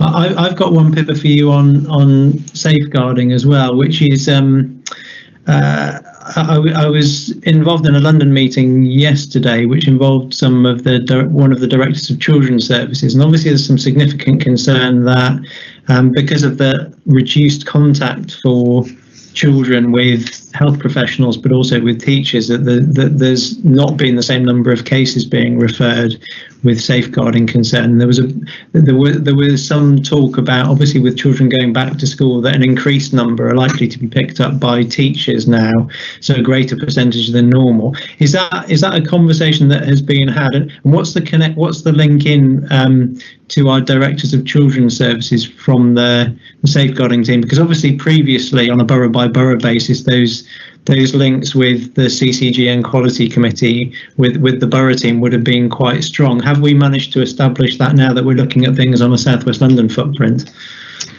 So my initial answer to that would be, and some of the managing directors may want to come in, that the safeguarding is still very much borough focused, very much borough focused, and needs to remain there, because that's where the partnerships are, and that's where the links are. So I would say that our teams are still borough teams, the safeguarding partnerships are still at borough level. So what we're doing at South West London level is picking up themes and trends. But James, I think, may want to add.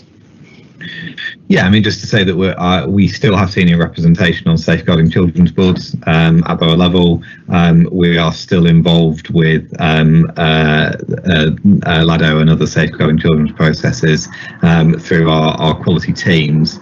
And I, for one, am certainly continuing to work very closely with Julie Hesketh, who's the Director of Quality, who covers Merton and Wandsworth. And we use our forums and our communication channels with our borough partners to make sure that we pick up any safeguarding issue, any serious safeguarding issues that arise, and make sure that we find ways of putting appropriate support in. You know, as an example, it's not a sort of straight safeguarding issue, but an issue around supporting vulnerable children. In Merton and Wandsworth, we have a lot of special schools. Process about children going back into special schools and looking at what additional nursing we need to put in, and that's been as a result of liaison between our teams and the DCSs. So I think that, yes, I would absolutely echo Susan's point. The interface with safeguarding children is still very much at borough, and still very much something that we're holding on to, in my view. Thanks, James, that's really helpful. So Liz, what was your question? Yes, we're grateful as Health Watchers to Pippa for raising at QPOC the issue about Health Watch representation in the different boroughs. And the minutes say that it's different in different borough areas. We do feel as South West London Health Watchers that we need something somewhat more specific than that. I've emailed Pippa and we'd like to continue the conversation further offline. Thanks, Liz. Noted. So let's make sure we do continue that. Andrew, can I just add in? I've got an apology to make.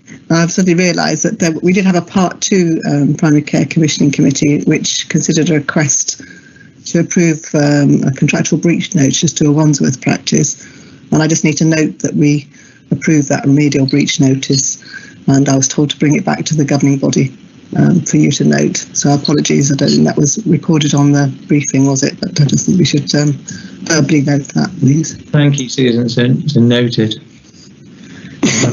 Okay, let's go straight on to the next section of the agenda, because that was all for information. So we're on to improving healthcare together. So we're going to hear a brief update from Andrew Dimitriadis, who's the Programme Director for IHT, and we also need to formally approve the minutes of the IHT Committee in Common from 3rd of July, because it was a meeting of representations from our governing body, but meeting in common with Surrey Heartland. So we need to approve the minutes here, as I understand it. So Andrew, over to you.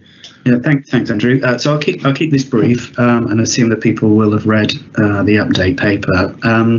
So the paper gives an update on the South West London and Surrey Heartlands meeting of the Committees in Common took place on the 3rd of July, and it sets out an outline of the decisions taken in relation to proposed changes to Epsom and St Helier hospitals. It also sets out some of the proposed next steps regarding implementation of the proposals, and I'll touch briefly on as well just on the oversight mechanisms that both South West London and Surrey Heartlands has put in place in order to make sure that the Trust delivers on the recommendations that were contained in the decision-making business case. So some really important points, I guess, just for the governing body to note. Firstly, that the proposed clinical model for delivery of both district hospital services and the new specialist emergency care hospital was supported. Importantly, Sutton was agreed as the preferred location for the specialist emergency care hospital, and we confirmed that additional investment would also be made in both the Epsom and St Helier sites. There was a comprehensive decision-making business case that we took the Committees in Common through, and that contains some important recommendations, both for commissioners to make sure, I think, that the Trust delivers on some important aspects of further work, but also that the Trust produces a comprehensive outline business case that responds to those key points. In terms of the oversight mechanisms, there's a small executive group that will begin to meet fairly soon now after the summer break that will involve the chief executives, or rather the accountable officers of both South West London, Surrey Heartlands and Epsom and St Helier.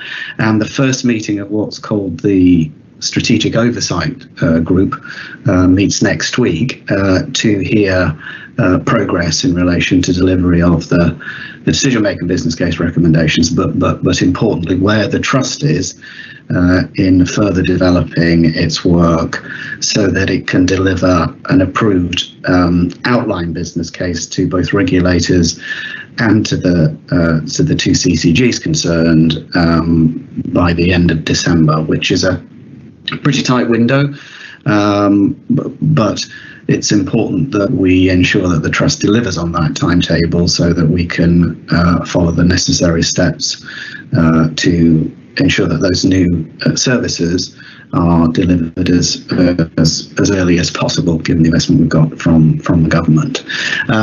So we'll be able to give a more detailed report probably at the next meeting on progress. It's worth just noting, I think, as a governing body, that following the decision that was made by the Committees in Common, that Merton Borough Council outlined a number of reservations that it had about the proposals, and subsequently has written to the Secretary of State requesting that a independent review by the Independent Reconfiguration Panel takes place. We haven't as yet heard back from the Secretary of State as to whether that referral will proceed to the Independent Reconfiguration Panel.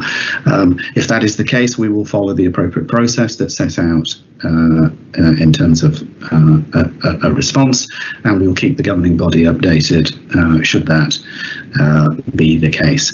And then I think finally, Andrew, I think you made just mention to the fact that there's some fairly comprehensive minutes of the Committees in Common, which I think are worth noting as an audit trail of the discussions that took place, and I think therefore approval.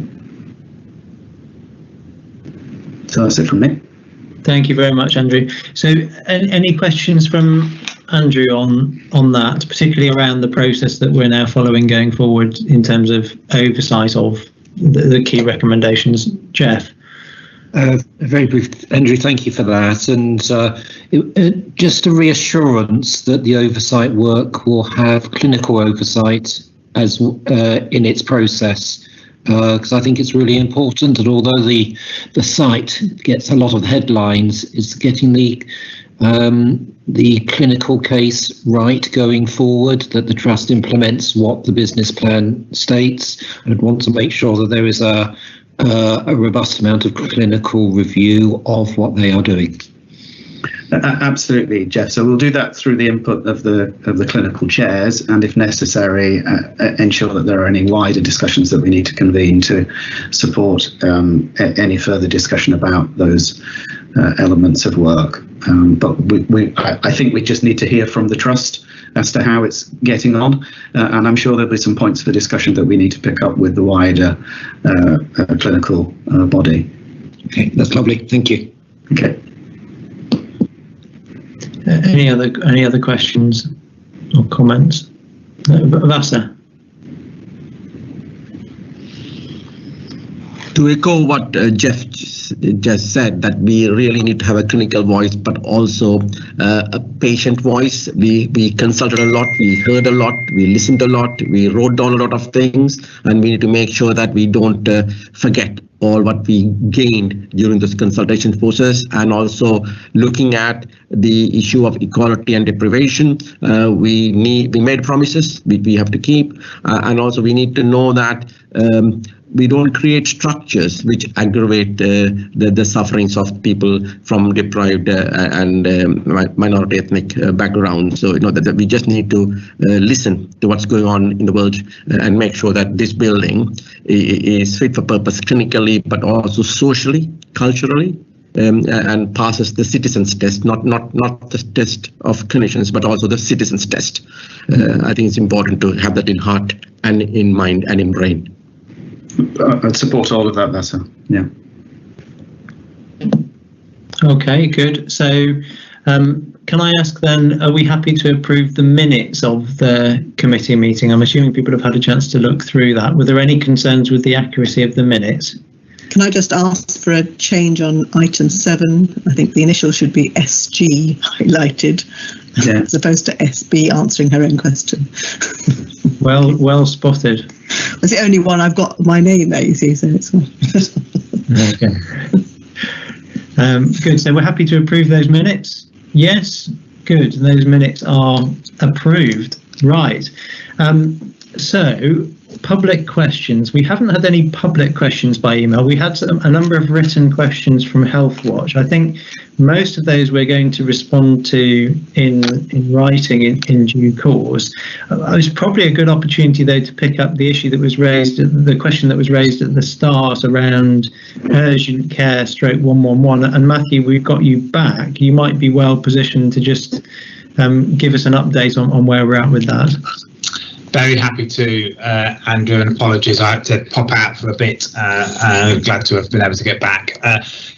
So the short answer to the where is the 111 pilot is Croydon for South West London, and I would reassure colleagues that Jonathan sits on these groups with me. He might want to add. I'd reassure colleagues if there is a concern that this basically means people are going to only be able to access emergency care by phoning 111 first. That's not accurate. It is a route that is being tested, but it doesn't mean that people can't just pitch up to the emergency department at Croydon. We're likely to start the pilot in the 3rd week or so of September, and there's a major communications and engagement piece of work that Charlotte is supporting the local team here in Croydon on. In essence, what it means is that we will be piloting a couple of things. Firstly, that people, when they phone 111, will be able to be booked into slots at the urgent treatment centre in Croydon, which is an embedded part of our emergency department setup, so that those sort of digital front door direct bookings can occur. We're also going to be testing the opportunity for patients who arrive at the ED under their own steam to rather than wait if it's a particularly busy period, to take a booked slot, obviously in appropriate clinical circumstances once initial assessment has occurred. So they might come back in a few hours when we know it's going to be calmer, because it always is, to try to smooth out demand in the EDs, with the with the sort of the principle behind it being to minimise risk of large numbers of patients and families waiting in ED waiting rooms that as possible vectors of infection as COVID continues, and also to improve the experience for patients who are clinically appropriate to not have to wait in the waiting room but could go elsewhere. So it's an interesting pilot.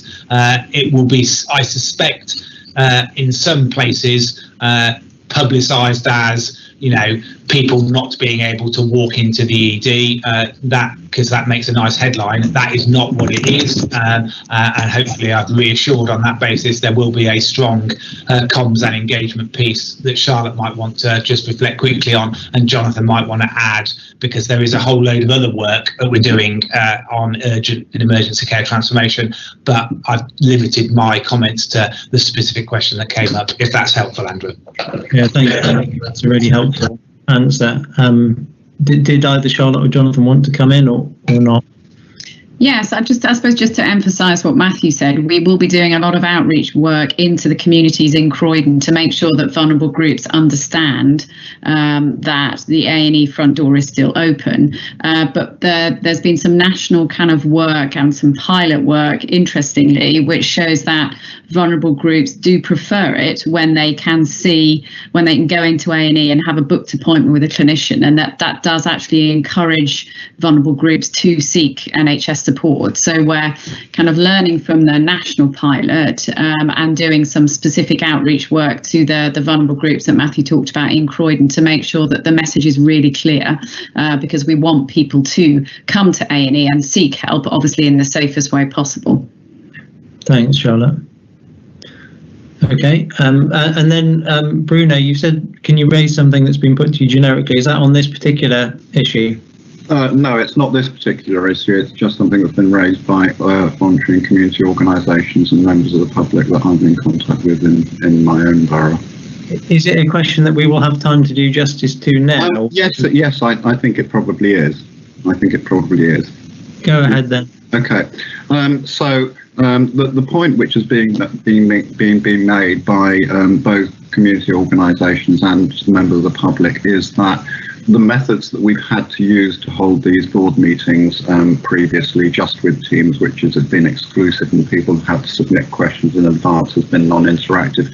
Given that we're trialling live streaming and that there's myself and there's potentially a Healthwatch representative who are providing us a live stream and people can get in contact with us separately, we may be able to raise things. Is it worth exploring whether that's a mechanism for trying to ensure that these board meetings do become more interactive and get back closer to the kind of public format which once they had?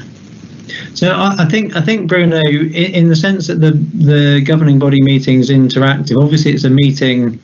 It's a meeting held in public, but it's a meeting of the board meeting. The interactive bit tends to be at the very end, where we open it up to questions from the public. So if there's a way of us doing that in a way that allows questions from the public in that slot of the meeting, I think it's absolutely something we could explore. I wonder whether you and Liz could discuss that with Charlotte outside the meeting, and perhaps we can involve the right IT people from our side as well to see if there's any clever way of doing that. But if it involves people channeling their questions through you and that works, I don't have a problem with that. I mean, we're committed to having questions from the public in our board meetings at the end, and if we can do that more effectively, great. Yeah. Okay. Thanks. Okay. Fine. And then I've got one item of any other business that Dagmar has just flagged up in the chat, which is there is a South West London COVID Gold tabletop exercise on the 24th of September. The CCG is an essential partner. An invitation will follow soon, if not yet received. So is that a local authority run tabletop exercise, Dagmar? Is that? Yeah. So many thanks. Not wanting to take up more time. It is organised by the SLP. And it is particularly relevant, as you all probably will know, that case numbers are creeping up, not unexpectedly, but they are creeping up, and we want to be really testing out and being prepared how we escalate and what do we do if one of us ends up on the watch list, etc. So working hand in glove, because some of the learning from elsewhere is not always completely smooth, and we want to be absolutely safe and resilient. So Paul Martin from Wandsworth Enrichment is chairing it 4:30 till 6:30. Unfortunately, not a particularly sociable time, but that's what we could find in the diary. Good. Thank you, Dagmar. So I'm sure we can coordinate around that outside the meeting, but I'm sure we'd want to be a key partner in that. I'm sure we'd want to support that. Thank you very much. Thank you. Okay, so that was the only item of any other business I've got. Just to note, there was a paper tabled for information, which you should have in your pack, but we're not down to discuss that. So that concludes our business at the governing body meeting. Thank you, everybody, for your time. I thought we had some really helpful discussions there, and particularly the item on primary care was enlightening and reassuring. So thank you, everyone, for your input. I shall draw the meeting to a close. Thank you. Thank you.